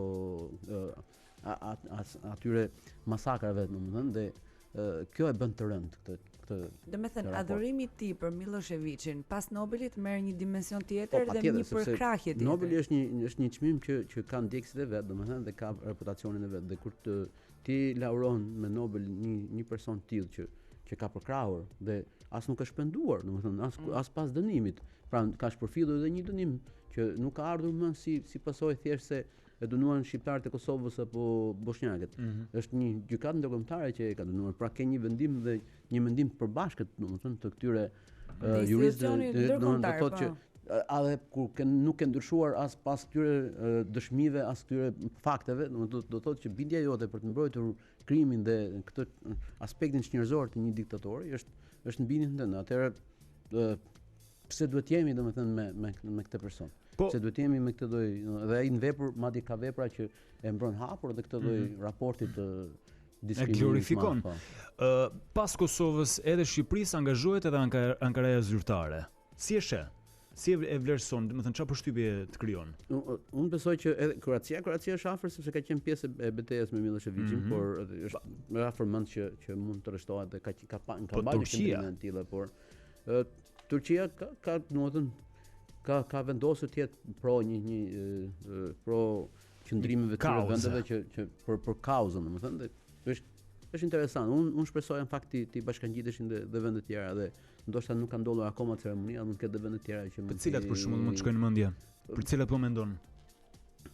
Nuk po mendoj, shpresoj që të ndodhin më shumë, sidomos vende evropiane të cilët janë angazhuar dhe kanë mbajtur qëndrime të hapura kundër genocidit që ka ndodhur në Bosnjë dhe në Kosovë. Ne leti duar trokasim këto qëndrime dhe nuk është vetëm kështu, ka patur anë man botës, domethënë ka patur në Amerikë pen klubi që nuk ka komentuar asnjëherë Nobelin, ishte hera e parë që komentoi Nobelin dhe e konsideroi një turp, domethënë ka patur qëndrime shkrimtarësh Suzan Sontag ose Selman Rushdie dhe të tjerë që janë shprehur si një turp, domethënë të marrjes Nobelit nga Handke, nga ky njeri që thurë elozhe për një kriminal të atij niveli si Miloševići. Ama ka patur edhe një garë mendimesh, edhe shprehjesh, edhe publike kundra moralit të marrit të Nobelit dhe kandidimit pikërisht të austriakut Handken. Patyshim që ka, por unë për shembull në momentin e marrjes Nobelit e kam shkruar dhe kam shkruar publikisht që kjo është një thirrje për moralin ton, nëse ne i themi apo nuk i themi dot vërtetat. Sepse ka patur për shembull Akademia jonë e Shkencave ka patur një letër ndaj Komitetit Nobelit, por pyetja që bëja unë është që Akademia e Shkencave në këto 30 vite nuk ka mbajtur një qendrim për të dënuar krimin e komunizmit. Kjo është një lloj mungese hipokrizie, një hipokrizie, mungesë koherence, sepse kur nuk e dënuar dot, kur nuk e patur një qendrim të hapur, domethënë si mund të shkosh deri te Nobeli, ose ke mundësinë ta shkosh te Nobeli dhe me drejt shkosh te Nobeli, por kur ke bërë punët e tua, domethënë kur siç thotë që populli që mos nisë drita diku kur nuk e qirit të shtëpia jote, domethënë dhe këto nuk e kanë ndezur qiriun moral shpesh herë për të mbajtur qëndrime për këtu ku jemi. Dhe kjo është e trisht, unë jam shumë dakord që jo vetëm ne që kemi, domethënë jo vetëm shqiptarët, jo vetëm shqiptarët e Kosovës, jo vetëm bosnjakët, jo vetëm kroatët që kanë pësuar nga Miloševići, jo vetëm Turqia që mund të jetë një dashamirës ose shumë vende të tjera që mund të jetë dashamirës. Por ne vetë duhet të jemi të drejtë kur mbajmë qëndrime morale, sepse së pari duhet të mbajmë qëndrime për vendin ku jetojmë, për të vërtetat tona, për të vërtetat që kemi kaluar, të ndëshkojmë ato të cilën nuk duam të rikthehet më. Që të jemi të hapur dhe të kemi fytyrën, domethënë, siç thot populli, të kemi fytyrën që të kërkojmë nga atyre faqen që të kërkojmë tjerëve që mos ta bëjnë të hap, domethënë të nderojnë të keqen dhe ta bëjnë të keqen të moralshme, sepse ky lloj çmimi jep një lloj moraliteti të keqes, ne nuk duam. Dhe kur ne nuk e kemi bërë këtë gjë as me gjërat tona rreth rrodhë, kjo është e trisht kjo gjë. Në një vështrim pas në kohë edhe duke u referuar historikut të çmimit Nobel, mund të jetë ky një lloj precedenti edhe se nisur edhe nga zhvillimet edhe nga reagimet pas Peter Handke që merr çmimin Nobel në letërsi, që mund ndodhi edhe në vitet që vinë. Ka patur për shembull, më tipiku, unë mund të përmend shumë emra shkrimtarësh të cilët janë lauruar, por kanë qenë ose adhurues të nazizmit ose të fashizmit, por më tipiku për shembull është Gabriel Garcia Marquez, që ne gjithë e lexojmë dhe e duam shumë fort, por bota ka heshtur kur ai në mënyrë të drejtë për drejtë nuk jo vetëm që nuk ndihmoi, por i kërkoi të heshte poetit Padillo, një kubanez, i cili u ndëshkua nga Fidel Castro dhe i as nuk bëri as më të voglën lëvizje, edhe pse shumë kërkuan që ai të lejohej, domethënë. Ne nuk thamë, por nuk është vetëm ky rasti, pra nuk është vetëm tipike shqiptare kjo, kanë heshtur bota për shumë raste të tjera. Por Handke është i shkrimtari tipik i një bote më komunikuese, më moderne, që gjithçka pothuajse e komenton dhe vjen dhe fiton Nobelin në mënyrë çuditshme, duke rrezikuar që gjithë qëndrimet e tij t'i bashkangjiten veprës dhe të frymëzojnë të tjerë që të mendojnë se është normale ky lloj krimi makabër i ndodhur në fund shekullin e kaluar në Bosnjë dhe në Kosovë. Në fakt, në gjithë të diskutim, edhe që kur është shpallur, edhe që kur është dhënë zyrtarisht emri i tij si fitues, e bëjmë ne duke dashur të sillemi mirë, edhe duke dashur të mbajmë një qëndrim të mirë, korrekt, edhe diplomatikisht korrekt, po përgjithsisht për veten tonë. E ndajmë ne shkrimtarin nga qëndrimet e tij, e ndajmë ne shkrimtarin për veprën që sjell për lexuesin, që tek e fundit dikush që na dëgjon mund të mendojë që okay, ai është vlerësuar për veprën e tij dhe tani pse duhet i hyjnë disa gjërave të cilat ndoshta edhe më prekin me dhëmbin, po nuk më takojnë mua të gjykoj, pra aq kohë sa çmimi shkruhet edhe tek kupa Nobel për letërsinë. Çiko, letërsia, letërsia nuk është moral, por letërsia vendos shumë, ose fundi njeriu është qenie kulturore. Dhe Handke, jo se shkrimtar i dobët, është nga ato shkrimtarët e mirë, madje përshkrues shumë i mirë, edhe një nga ato virtuozët, po të themi për shembull, po ta krahasojmë me shumë nobelistë të viteve të fundit, mund të jetë shumë më i merituar se to. Flasim për kur vjen puna për raportet e Nobelit, Nobeli që jep dhe çmimin për paqen, nuk mund t'i japi një njeriu që ka mbajtur qëndrime kaq antipaqësore. Pra, në të njëjtin muaj t'i jep dhe çmim për paqen. Jep çmimin e paqes, po një njëjti komitet, Po mirë, a ka qenë i njëjti komitet që në një farë mënyrë ka heshtur teksa mund të risjellim ndërmend rastin e Gabriel Garcia Marquezit që pretendoi se ishte adhurues i Castros, që nuk foli as për rastin e Padias kur nuk ka heshtur vetëm Komiteti Nobelit, ka heshtur edhe një botë mbar, domethënë një botë të tërë. Duke e sjell nga pas. Por sepse edhe një person mjafton, për të treguar natyrën e shkrimtarit që mund të bashkohet me të keqen. Dhe ne duhet të ndaj shkrimtarëve të cilët marrin shumë, ato të cilët sidomos që laurohen ose që janë kaq të njohur, dhe që marrin shumë nga lexuesi. Lexuesi pret nga ato, domethënë dhe një lloj shembulli, dhe kanë autoritetin për të thënë. Dhe ky lloj autoriteti në rastin e Handkes është shumë i dyshuar për t'i dhënë të tjerëve leksione se si mund sillen jetën e tyre.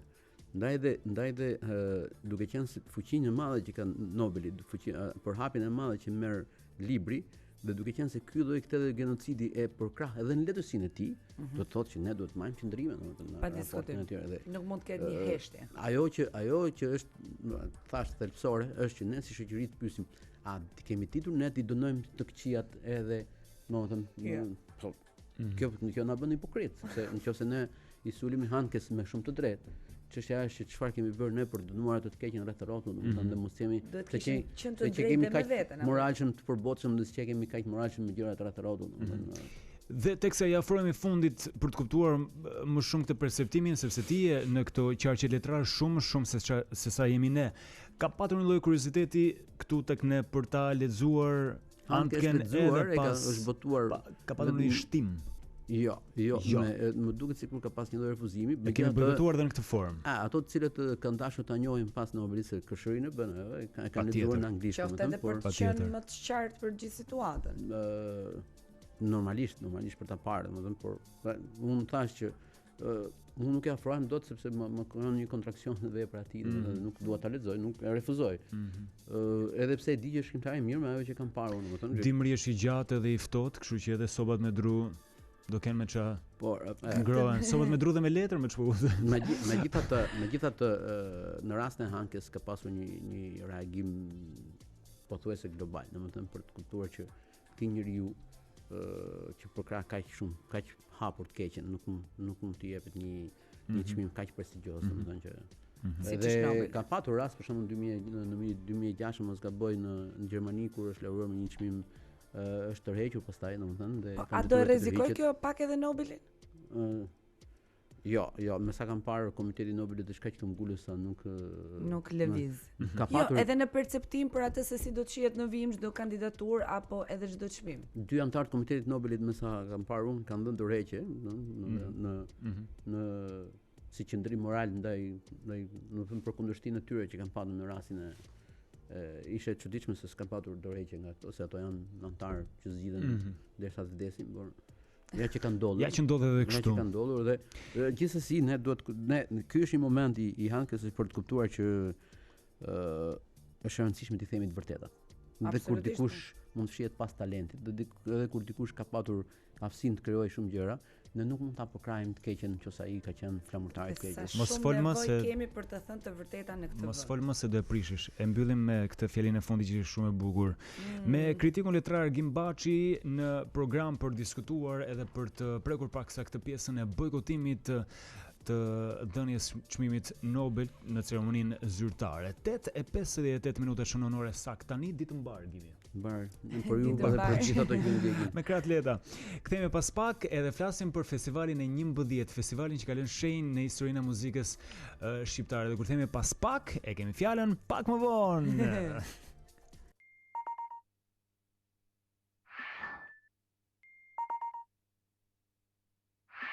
Ne jemi rikthyer në pjesën e tretë të programit 9:10 minuta për ju që nuk keni orë. Edhe e pesakt apo jo? Edhe sakt 9:10:31 sekonda tani. Flasim pak për festivalin e këngës të vit, festivalin e 11. E kthemi pas në kohë për një festival që la gjurmë në fakt në gjithë historinë e muzikës, një festival kontrovers, një festival që në fakt dënoi një pjesë mirë të pjesëmarrësve apo edhe të gjithë atyre që në fakt e bën këtë festival të flitet edhe në 2019. Në ç'formë do thoni ju? Në këtë formë rikthehet festivali 11 pas 47 vitesh fiks. Një organizim që në fakt për tren e tresht vjen në ambientet e muzeut të diktaturës Bunkart 1, gjithë ata që nuk e kanë shijuar dot në vitin 1972, si puna ime dhe e Orit, do të mund ta rijetojnë krijimtarinë muzikore dhe atmosferën e atyre këngëve që 47 vite më parë tronditën regjimin komunist në Shqipëri. Ditën e djeshme është mbajtur nata e parë e festivalit, ndërkohë që prezantuesin e tij besnik apo konferencierin, siç do thoshte ai, edhe për veten e tij Bujar Kapexhiu, ne kemi ftuar në studio për të na rrëfyer më shumë emocionet, por edhe disa detaje nga organizimi artistik që ka bërë bashkë emrat njohur të muzikës shqiptare, të cilët në fakt kanë munguar gjatë viteve të fundit në skenë. 20 këngët e festivalit 11 riinterpretohen në skenë edhe risjellin atë copzën, sa më trembi ky zëri poshtë, copzën e origjinalitetit që e karakterizoi shumë vite më parë. Profesor Bujar Kapexhiu, mirëmëngjes, mirë se vjen në program. Mirëmëngjes, faleminderit për ftesën. Ju uroj shumë suksese. Kënaqësi të kemi në studio dhe nuk të lëm të na ikësh pa na treguar në fakt se si ishte të përjetoje të njëjtin organizim kësaj here për herë të dytë edhe nuk e di se sa ndryshim ka ai përjetim i 72-shit me sot. Nga një herë do po të marrësh një thënie popullore, thuhet që të bëjmë edhe një nuse pa ta shikoni ju se ç'do bëjë. Po tani që e patë rastin të nuserosh për herë të dytë si e përjetove. Por në të vërtetë unë dua të marr atë thënien e Hegelit, i cili thotë ngjarjet në jetë ndodhin dy herë, një herë në formën dramatike dhe një herë në formën komike.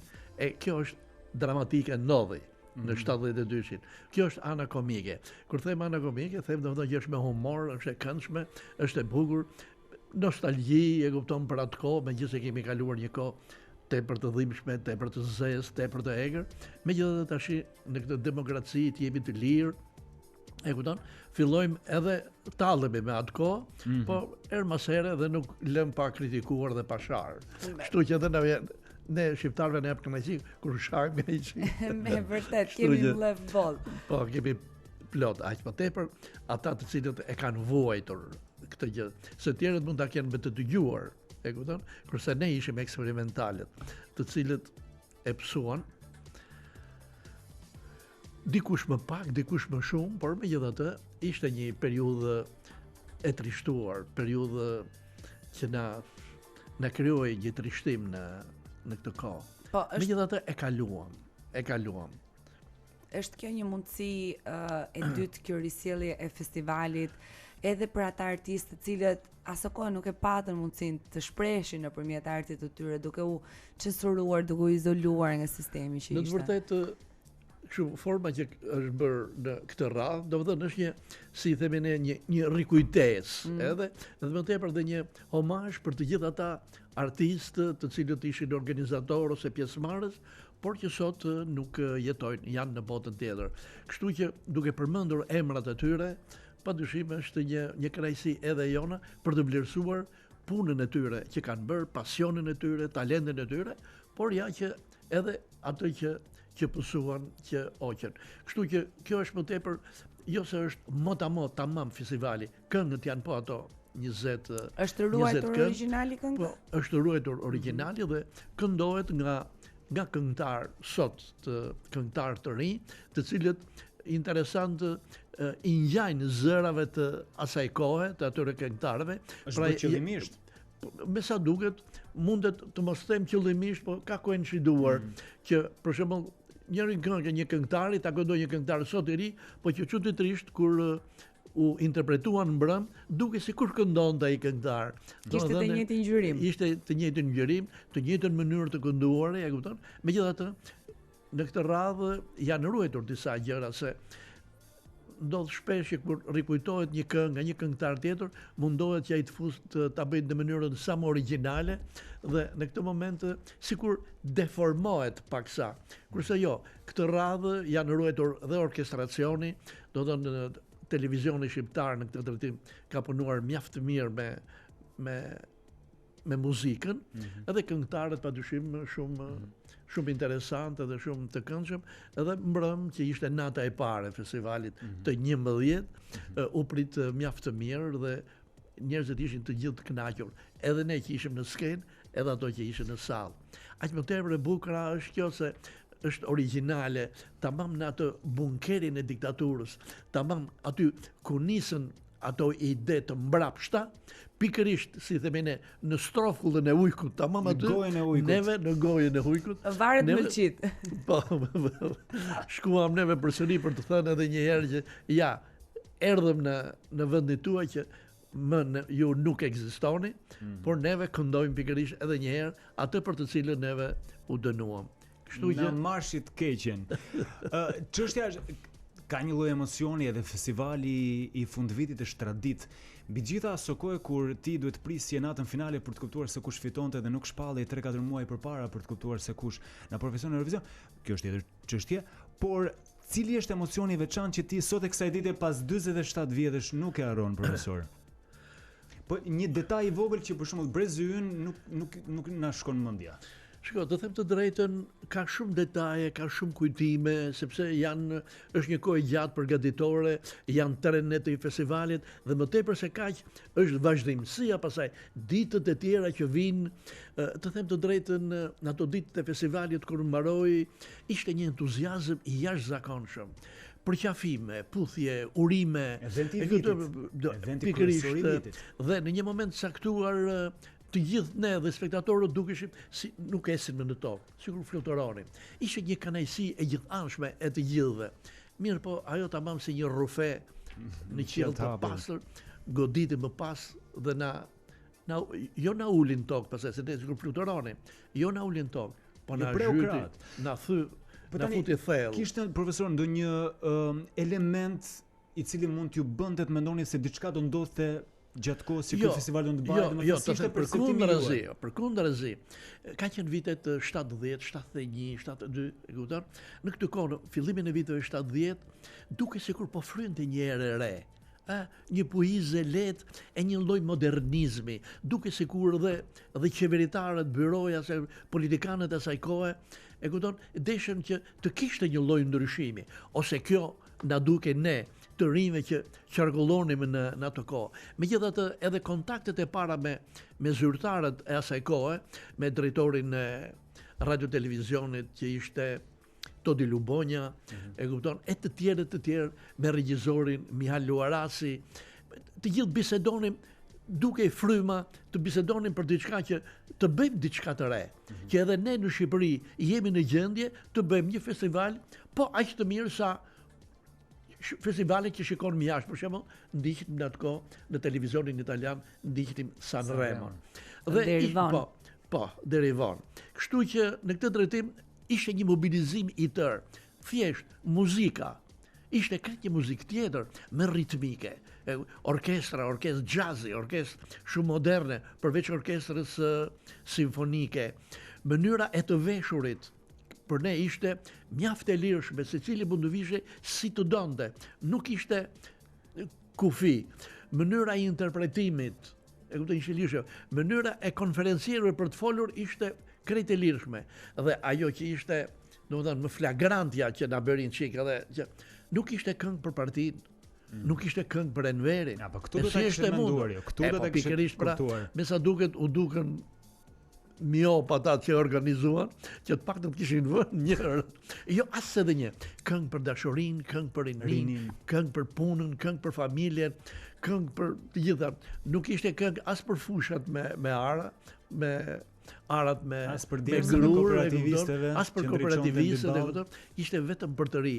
Kishte vetëm deg, limoni, edhe të tjerë, dhe borë që bie, dhe dashuri, dhe klube, e tjera. Sa shumë nostalgjike për atë periudhë, sidomos kur e tregon në këtë emocion. Dhe ishim të gjithë lirshëm në këtë. A kishim një kënaqësi të gjithë. Çfarë të mungon nga ajo periudhë? Se mes vuajtjesh, mes internimesh, izolimesh, ndërkohë ju bëni dhe art. Nga jo kohë, më mungojnë kaçorrelat. Okej. Dukshëm. Më mungon rinia, më mungon ai pasioni i asaj kohe. E kupton, ajo atmosferë e festivalit ka qenë e jashtëzakonshme, Të gjithë dukeshin sikur fluturonin, sikur ishin vetëm të gjithë të buzëqeshur, lëviznin, bisedonin, këndonin, e kupton, ishte atmosferë jashtëzakonisht e bukur, sepse duket sikur lidheshim edhe me njerëzit jashtë, të cilët prisnin, edhe ata prisnin. Aso kohë në sken fluturove si konferencier me Edi Luarasin. Ndërkohë që kësaj herë po fluturon me Marsila Çibukajn. Po, kjo është e vërtetë. Si është, domethënë si po ndihesh me dy kolegë. Tani Marsila fluturon dhe me kollaj, kështu që. Është kënaqësi padyshim që je në krah të dy bukurosheve, po ta them në këtë kohë, mjaft të talentuara, kur kujtoj domethënë Edin në atë kohë, po edhe në vazhdimsi një aktore e shquar e teatrit, e kinematografisë, e televizionit. Pra, ishte një veçanti dhe natyrisht privilegje edhe për mua që të isha krah saj.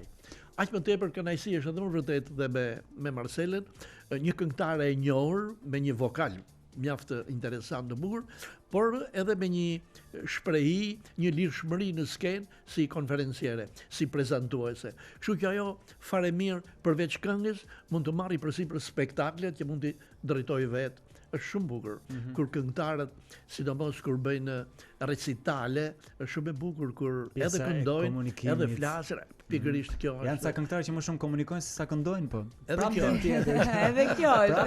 Edhe kjo është. Prapë e rëndësishme është të komunikosh. E vërtet. Shumë e saktë. Tani në gjithë organizim për të rikthyer festivalin e 11 në 2019, a ka ndonjë element apo ndonjë detaj të cilën ti do doje ta kishe rikthyer por nuk mundet dot? Në pjesën e organizimit apo edhe të projektimit. Shiko, është problemi. Shiko, për të organizuar festivalin e 11 edhe një herë tjetër, ka vite e vite që diskutohet. Njerëz i jepnin ide sa mirë do të ishte të kështu. Njerëz që mendonin se do të organizonin, do të organizoj unë, thoshte njëri, do të organizoj unë, thoshte tjetri.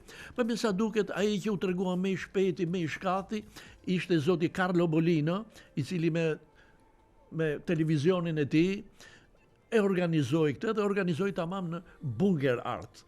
Dhe ka gjëra që unë e thash edhe mbrëm kur u dhash programin, domethënë që spektatorët dhe telespektatorët e mbrëmshëm kanë një çik ndryshim nga spektatorët e 72-shit, sepse ata e shikonin gjithçka në detaje fare të vogla, të imta në këtë. Kurse në Bunker Art, sado që të mundohesh, e kupton, është një ambient më i vogël dhe mungojnë disa gjëra. Edhe unë thash që mungon, imagjinoni të dashur spektatorë dhe telespektatorë, imagjinoni këtu përpara skenës orkestrën e madhe simfonike të radio televizionit me dirigjentin e famshëm Ferdinand Deda në skenë. 2 orkestra e jazzit, orkestra ritmike, orkestra e muzikës së lehtë, e kupton, me dirigentin e pakrahasueshëm, dhe të pazëvendësueshëm, Gaspër Çurçia, e kupton? Kështu që ndryshon këto gjëra në këtë drejtim, në këtë ambient, por megjithatë është atmosfera dhe mua më pëlqeu shumë më rënd që këtë atmosferë e sollën këngëtarët e rinj, të cilët jam i sigurt që nuk kanë pas lindur në atë kohë, e kupton, por ndoshta kanë dëgjuar dhe mënyra se si këndojnë sot dhe aftësitë e tyre vokale janë shumë të larta dhe e sollën në një nivel mjaft të mirë këngën. Përveç atyre janë edhe këngëtarë të cilët kanë kënduar në festivalin e 11. Për shembull është Liliana Kondakçi, është Bashkima Libali që këndojnë në festival. Kanë qenë atëherë dhe janë dhe sot. Po, kanë qenë atëherë dhe me një vokal të mrekullueshëm. Eranda këndonte këngë të dikujt tjetër, domethënë, po edhe ajo me një profesionalizëm në mënyrë absolute. Mos e prekim Erandën se isi nuk mbante Erandë. Vritën e bashkë për Erandën. Profesor, e rëndësishme është që theksohet edhe që në vijim netët e festivalit është hyrja e lirë apo jo? Po, hyrja është e lirë. Kushdo që ka dëshirë mund të vi për ta parë. Po. Por e mira do të ishte që të lajmëron të përpara që do vi, sepse aq vende ka, domethënë vendet janë është vend i vogël por i mbushur me muzikë shumë të mirë. Tani pas rikthimit për ta përmbyllur me këtë. Pas rikthimit si konferencier, tu rizgjua dëshira për të qenë prap në evente tjera të ardhshme, po të kësaj kohe? Bukur do të ishte. Njeriu nuk duhet ta lërë profesionin e tij, nuk duhet lërë pasionin e tij, domethënë edhe nëse ka huqe, si thon, huqi ikën me robit. Po, e vërtet, edhe i gjendë tana. Është një gjë të rrish në kontakt vazhdimisht me spektatorin, rinohesh. E kupton, e ndjen veten më ngrohtë, më mirë. Dhe padyshim me energji, sepse merr energji nga spektatori. Çdo dorëtorkitje, çdo fjalë, çdo urim i mirë është padyshim një ushqim shpirtëror, domethënë që arrihet. Faleminderit shumë që ishe këtu mëngjes me ne. Faleminderit. Mbaroj, mos u habit fare. Edhe unë, do të kisha dëshirë të vazhdonja, nuk ishte, por ju keni programin tuaj, edhe mirë u pafshim. Unë emisionet tuaja gjithmonë me kënaqësi. Faleminderit shumë edhe për ne kënaqësi që të kemi. Mund të të mbanim, por pas pak në program vijnë disa vajza me instrumenta, edhe do bëjmë aq shumë edhe do na ikim mendja. Kjo është e vërtetë. Edhe ju mund të më mbanit, po unë nuk do të rrinja, se kam një program tjetër për të vajtur. Po ta dinja që do rrinja. Ditë mbar, gjithë. Faleminderit. Vend pas pak vijnë Stringers, pra do po flasim, qëndroni me ne. Prisni vazhdo. Okej, ju përshëndesim nga studio e Wake Up, ku tashmë na është bashkuar me vokalin e tij të papërsëritshëm, fantastike dhe Islami, që nuk na e dhuroi një këngë të saktë në 3 vite që kam që i lutem. Po punojmë për këtë. Nuk na e dhuroi, po që ta di dhe publiku se duket sikur më lutesh ti mua. Në fakt lutem unë ty. Atëherë motër, pa më siguruar Eurovisionin nuk marr pjesë gjikundi, nuk nxjerr asnjë këngë. Pa më dhënë të sigluar. Se për ndryshe s'do merrje pjesë. Absolutisht jo. E qartë. Shkuptim do të kishte, do shqyesha këngëtar. Me shumë njerëz vërdall, me shumë njerëz vërdall. E kuptoj. Por ato që nuk bëjnë kompromis, të paktën në këtë një vit që nuk i kemi takuar sepse erën e kaluar kështu than, por janë 3 vajza që në fakt prej 9 vitesh kanë krijuar grupin e tyre që quhen String Girls. Ju i mbani mend edhe nga hera e kaluar që kanë qenë në program, prej 5 vitesh luajnë me harqe edhe muzikën moderne. Nëse mund të quhet ky kompromis, le ta quajmë kompromis, por nuk është as pak që na vë në dyshim mbi integritetin muzikor apo edhe komprometon pjesën le të themi klasike të interpretuarit në harqe. I prezantojmë. Nuk e morëm vesh. Adiola Laska në violin, Jason Mera po në violin dhe Gianina Çela që është në viol, që shumë pak për jush e din dallimin që është ajo e cepit sepse ka instrumentin më të madh. Mirëmëngjes, mirë se vini. Mirë se na erdhët. Sinkron. Kënaqësi. Po thoshim për kompromisin që nuk keni bërë kompromis sepse ju jeni gjithsesi instrumentiste klasike, por që keni ardhur të përshtatura në kohë për të le të themi për të siguruar edhe për të kapur një audiencë më të madhe. Sesa ajo klasike që dëgjon muzikën klasike. Po nëse si u zgjuat një herë. Jo se ty kjo është e sigurt. Po nuk zgjohesh si unë se nuk paguash sa unë për të zgjuar në mëngjes. Ky është ndryshimi i madh. E dashur. Isli, se ti ngëlloj shumë e bukur. Ja, dhe nuk është aq e bukur. Rrise, po. Nuk thash paguhemi shumë, po aq sa ne. Po na vjen ndonjëherë. Nga do na vi. Me që jemi dhjetor, ko bamirësisht. Nga do na vi. Mos e ke tepër ti. Po se tha dikush nuk na vjen. Tani, ka një flat shumë bukur që e keni sjell për të gjithë ata që e duan muzikën e mirë edhe për më tepër kur vjen edhe nëpërmjet instrumentave. Është pikërisht klipi juaj fundit, Flood. Si ju erdhi kjo ide? Pse? Nga si qysh tek. Atëre. Kush do e nisi? Kjo është problemi, se kemi ndarë kësa radhë dhe kush do flasi e para. Unë po të shoh ty, kështu që le të jetë kështu. Kë shoh ajo flet. Flood erdhi si një ide e një krijimtarie të re. Tonën që t'ishte pak drejt rrymës më eksperimentale për ne. Vetë është një muzik deep house, gjë që nuk parandodh që 3 violina të bashkohen në këtë rrymë muzikore, 3 violina me disa motive 3 violina, një viol. Po, më fal. E bëra. Kur them jo të gjithë e din diferencën. Ja, unë ashtu nuk do të korrektoja fare. Jam shumë e sigurt. Po kurse ka të qartë dhe antarë e grupit, është pak e rëndë. Gjithsesi. Është mëngjes, po Është interesant kombinimi i tingullit që lëshon violina dhe viola me këtë lloj rrymë. Po që nuk është se është hera parë që bëhet, por në këtë formë ndoshta po. Jo, s'është hera parë që bëhet, por që e kemi kompozuar ne dhe janë 3 violina që luajnë. Zakonisht është një kompozitor që e shkruan këtë lloj muzike dhe thjesht dikush e luan. Jo e krijuar. Është ideja e grupit, domethënë. Është ideja e parë që një grup vjen me diçka të tillë. Kjo ishte gjëja. 2 violina dhe një viol. 2 violina dhe një viol, le ta themi disa herë që të fiksohet në tru, domethënë. Janë 2 violina dhe një viol. Violinat janë pak më të vogla, viola është pak më e madhe. Dhe ka tingullin si derr. Si me violinën sepse është më i trashë si tingull. More ti.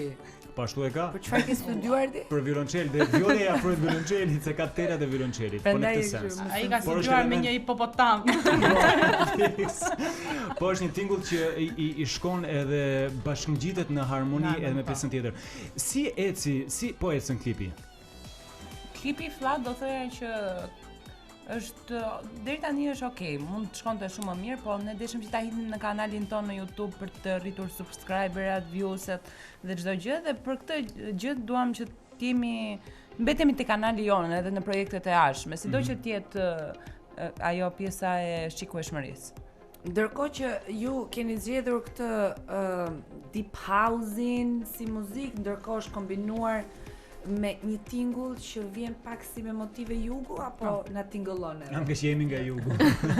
Jo, ashtu është. Është një kombinim mes motiveve të jugut, duke futur këtu dhe polifonin, edhe ritmet e deep house-it. Ishte diçka më shumë eksperimentative për ne. Donim të sillim diçka të re.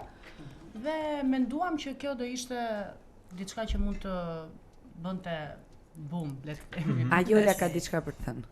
Përpara se ajo do thoja që edhe sigurisht duke qenë shqiptar na pëlqen të fusim elemente shqiptar në Patjetër. në këngët tona. Adiola është ajo që ka kompozuar muzikën, e ka hedhur në pentagram muzikën, që është njëkohësisht ajo që i bën lëmsh në për intervista. Çfarë të frymëzoi më shumë për ta sjellë këtë melodi?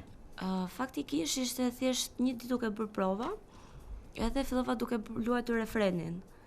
Dhe thjesht ishte ajo ideja tani shkojmë, ta regjistrojmë dhe mbarojmë punë shpejt para se të shtuket nga memoria.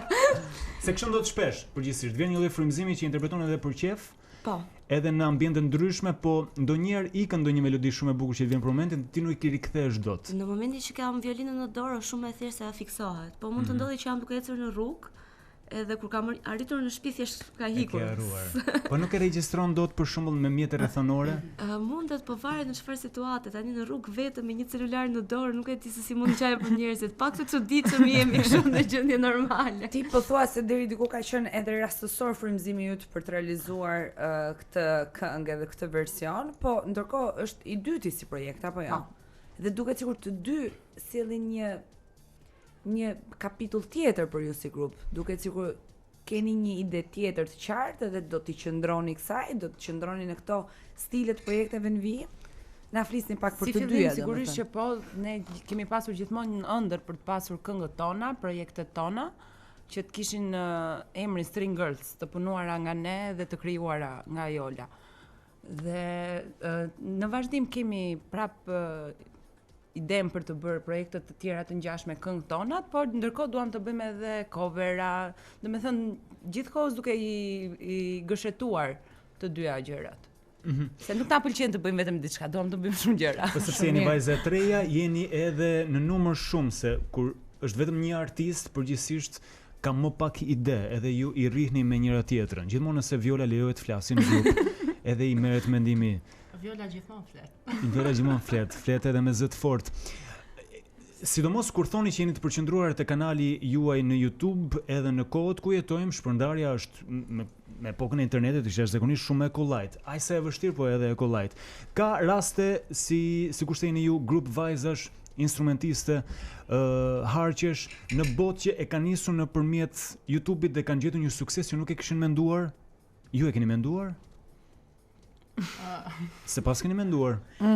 Tani është diçka që ka efekteve shumë, sidomos këngëtarët e përdorin këtë gjë. Te instrumentistët nuk para është shumë e parë, sidomos këtu. Jashtë po. Jashtë shumë instrumentistë kanë shumë vjusa dhe punojnë me YouTube, sukses. Po, normalisht. Dhe ne këtë po duam të bëjmë nga pak. Duke nisur me këngët tona, duke nisur me coverat, ne coverat i kemi nisur fakt që në fillim fare. Sepse është më e thjeshtë. Po. Ama dy koncepte krejtësisht të ndryshme, edhe pse projektet duket sikur kanë një ngjashmëri në mënyrën se si ju keni konceptuar pjesën muzikore, në videoklipe jeni shumë ndryshe. Te njëra jeni si Zana në bregdet të bukura, joshse me instrumentat tuaj, tek tjetra është luajtur ose jeni përshtatur më shumë deep house-it apo jo? Kurse sot keni ardhur kështu, çfarë ndodhi? Mirëmëngjes. Është Dhjetor. Dhe ato e dini që studia e jote është minus 20 gradë, kështu që duhet vini me gold villes po. Kush mendon për mënyrën se si do dilni, se shumë e rëndësishme edhe paraqitja. Mendimi është ne kemi një kod veshje si grup, që jemi të treja vishemi një lloj. Pa. Për mos të patur një diferencim apo jo, por që në të njëjtën linjë. Në të njëjtën linjë. Jo, po krijon edhe unitet nga aparenca jashtme. Dhe kjo gjë në për eventet ndryshme, për shembull, është diçka, goca do veshim atë fustanin atëherë, po do veshim të kuqe, do veshim blun. Janë disa gjëra që ne Merrni vesh kollaj dhe nuk është ndonjë veshja është gjëja më e lehtë për të marrë vesh për ne. Për të veshur në momentin që e kemi bler, kurse kur jemi për të bler, aty fillon problemi. Aty është lufta. Ama ç'do të me jetën e natës, edhe me muzikën që ju interpretoni, vijon siç ka qenë vitin e kaluar apo jo më? Vijon edhe më shumë. Vijon edhe më shumë. Që thotë është një, le të themi, mënyrë se si ju interpretoni edhe që është punë në vetvete sepse sjell të ardhurat të mira, që thotë asgjë nuk ka ndryshuar. Përveç impenjimit edhe lodhjes. Jo, asgjë tjetër s'ka ndryshuar. Vazhdojmë provat njësoj, vazhdon ajo pjesa që ne mundohemi të shtojmë sa më shumë repertor, zhanra të ndryshme, ndërkohë që pjesën tjetër e kalojmë në studio, duke menduar se çfarë do sjellim. Çfarë ka ngacmuar këto kohë? Se muzika ndryshon, edhe shumë element të rinj futen në muzikë. Dhe jo vetëm muzikën shqiptare, por muzikën në gjithë botën. Çfarë ju ka ngacmuar këto kohë për dëgjuar që më pas Adiola të bëj kompozimin e radhës? Çfarë ju ngacmon si instrumentiste, si muzikante? Atëherë, ne po mendojmë që të sjellim diçka në rrymën e hip-hopit, Evelina. Okej. Por mbetet për të parë normalisht. Çfarë ju pengon apo ku qëndron vështirësia? Sepse paraprakisht duam të sjellim një album me covera, që ne në mënyra akustike. Që na pëlqen shumë dhe duam ta risjellim atë gjë që do të thënë që kemi nisur, i parë që e keni në dorë, doni ta përfundoni, pastaj mund vijoni me të tjerat. Po. Që mund të jetë pastaj një rrym pop që miksohet me instrumentet. Këtë po një rrym hip hop. Kjo është ideja. Hip-hopi është njerëz. Mund të ketë bashkëpunim për këtë, mund të jetë edhe një vokal që i bashkohet. Jemi kështu në një projekt të hapur të mendimeve që nuk i dihet se çfarë ndodh deri për shembull muajin tjetër. Në përgjithësi projektet tona janë të realizuar kështu lindin papritur dhe realizohen brenda muajit ose brenda 2 javëve. Ç'është gjë e mirë në vetvete. Është ndjesia e momentit dhe prandaj asnjëherë nuk kemi plane afatgjata fikse çfarë mund të bëjmë. Ju nuk keni lider në grup sa i takon performancës dhe paraqitjes, po kur debatoni për muzikën, kur diskutoni për krijimtarinë edhe për hapat që do ndiqni si grup, kush është lideri, kush e ka zërin më të fortë, kush e ka dorën më të hekurt, si tip, jo se është më e mirë se tjetra? Po pse duhet ta bëni gjithmonë këtë pyetje? Po se duhet, ka interes? Unë mund ta nxjerr një emër, po dua nga ju. Në 9 vite bashk, besoj që ndonjëherë ne kemi 19 bashk se jemi shoqe që në klasë parë. Mirë, po që bashk punoni, është ndryshe. Të ndash kukullat dhe ndryshe të ndash. Kush e thot fjalën e fundit? E vërtet, kush e thot fjalën e fundit?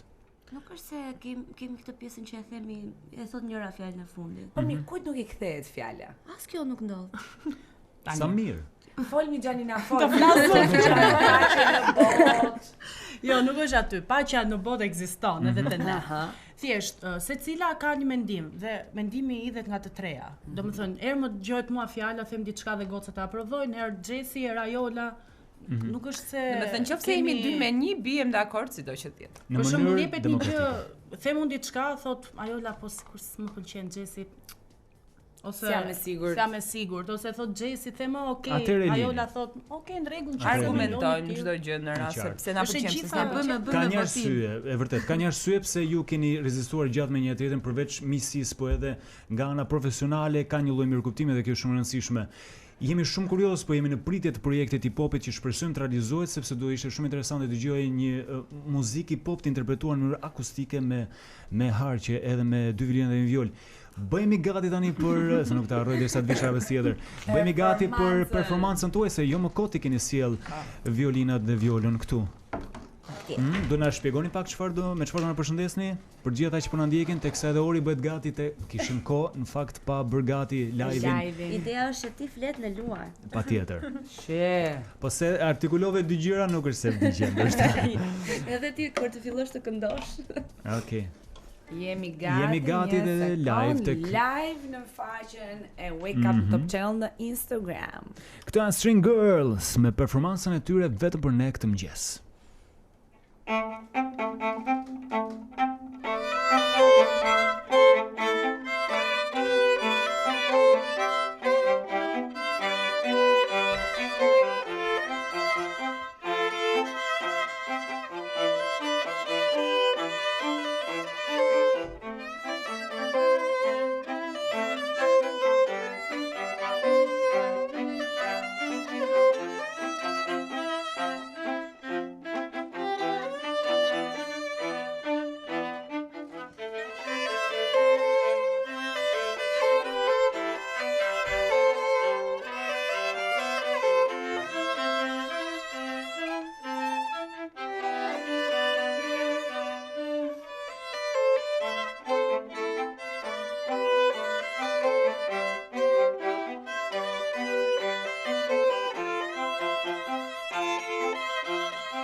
Senjorita pra nga Kamila Kabeo dhe Shawn Mendes në këtë variant nuk ishte nevojë për prezantim sepse kënga është më se e njohur. Jeni shumë të mira që vini gjithmonë në program sa herë kemi dëshirë të njihemi me projektet tuaja dhe nuk përtoni të merrni instrumentet që ju shkojë edhe me instrument në dorë. Për ne është kënaqësi. Kështu që dhe nga ju shumë faleminderit për ftesën e gjithmoshme për projektet tona të reja. Është kënaqësia jonë për të mësuar më shumë prej jush. Ditë mbar, punë të mbar edhe suksese. Hip-hopin duam ta dëgjojmë. Suksese, presim bashkëpunimin ose jo për hip-hopin, pak kur të vendoset. Ju mos harroni, Isli ju a thot vetë që jemi nesër. Ju duam shumë.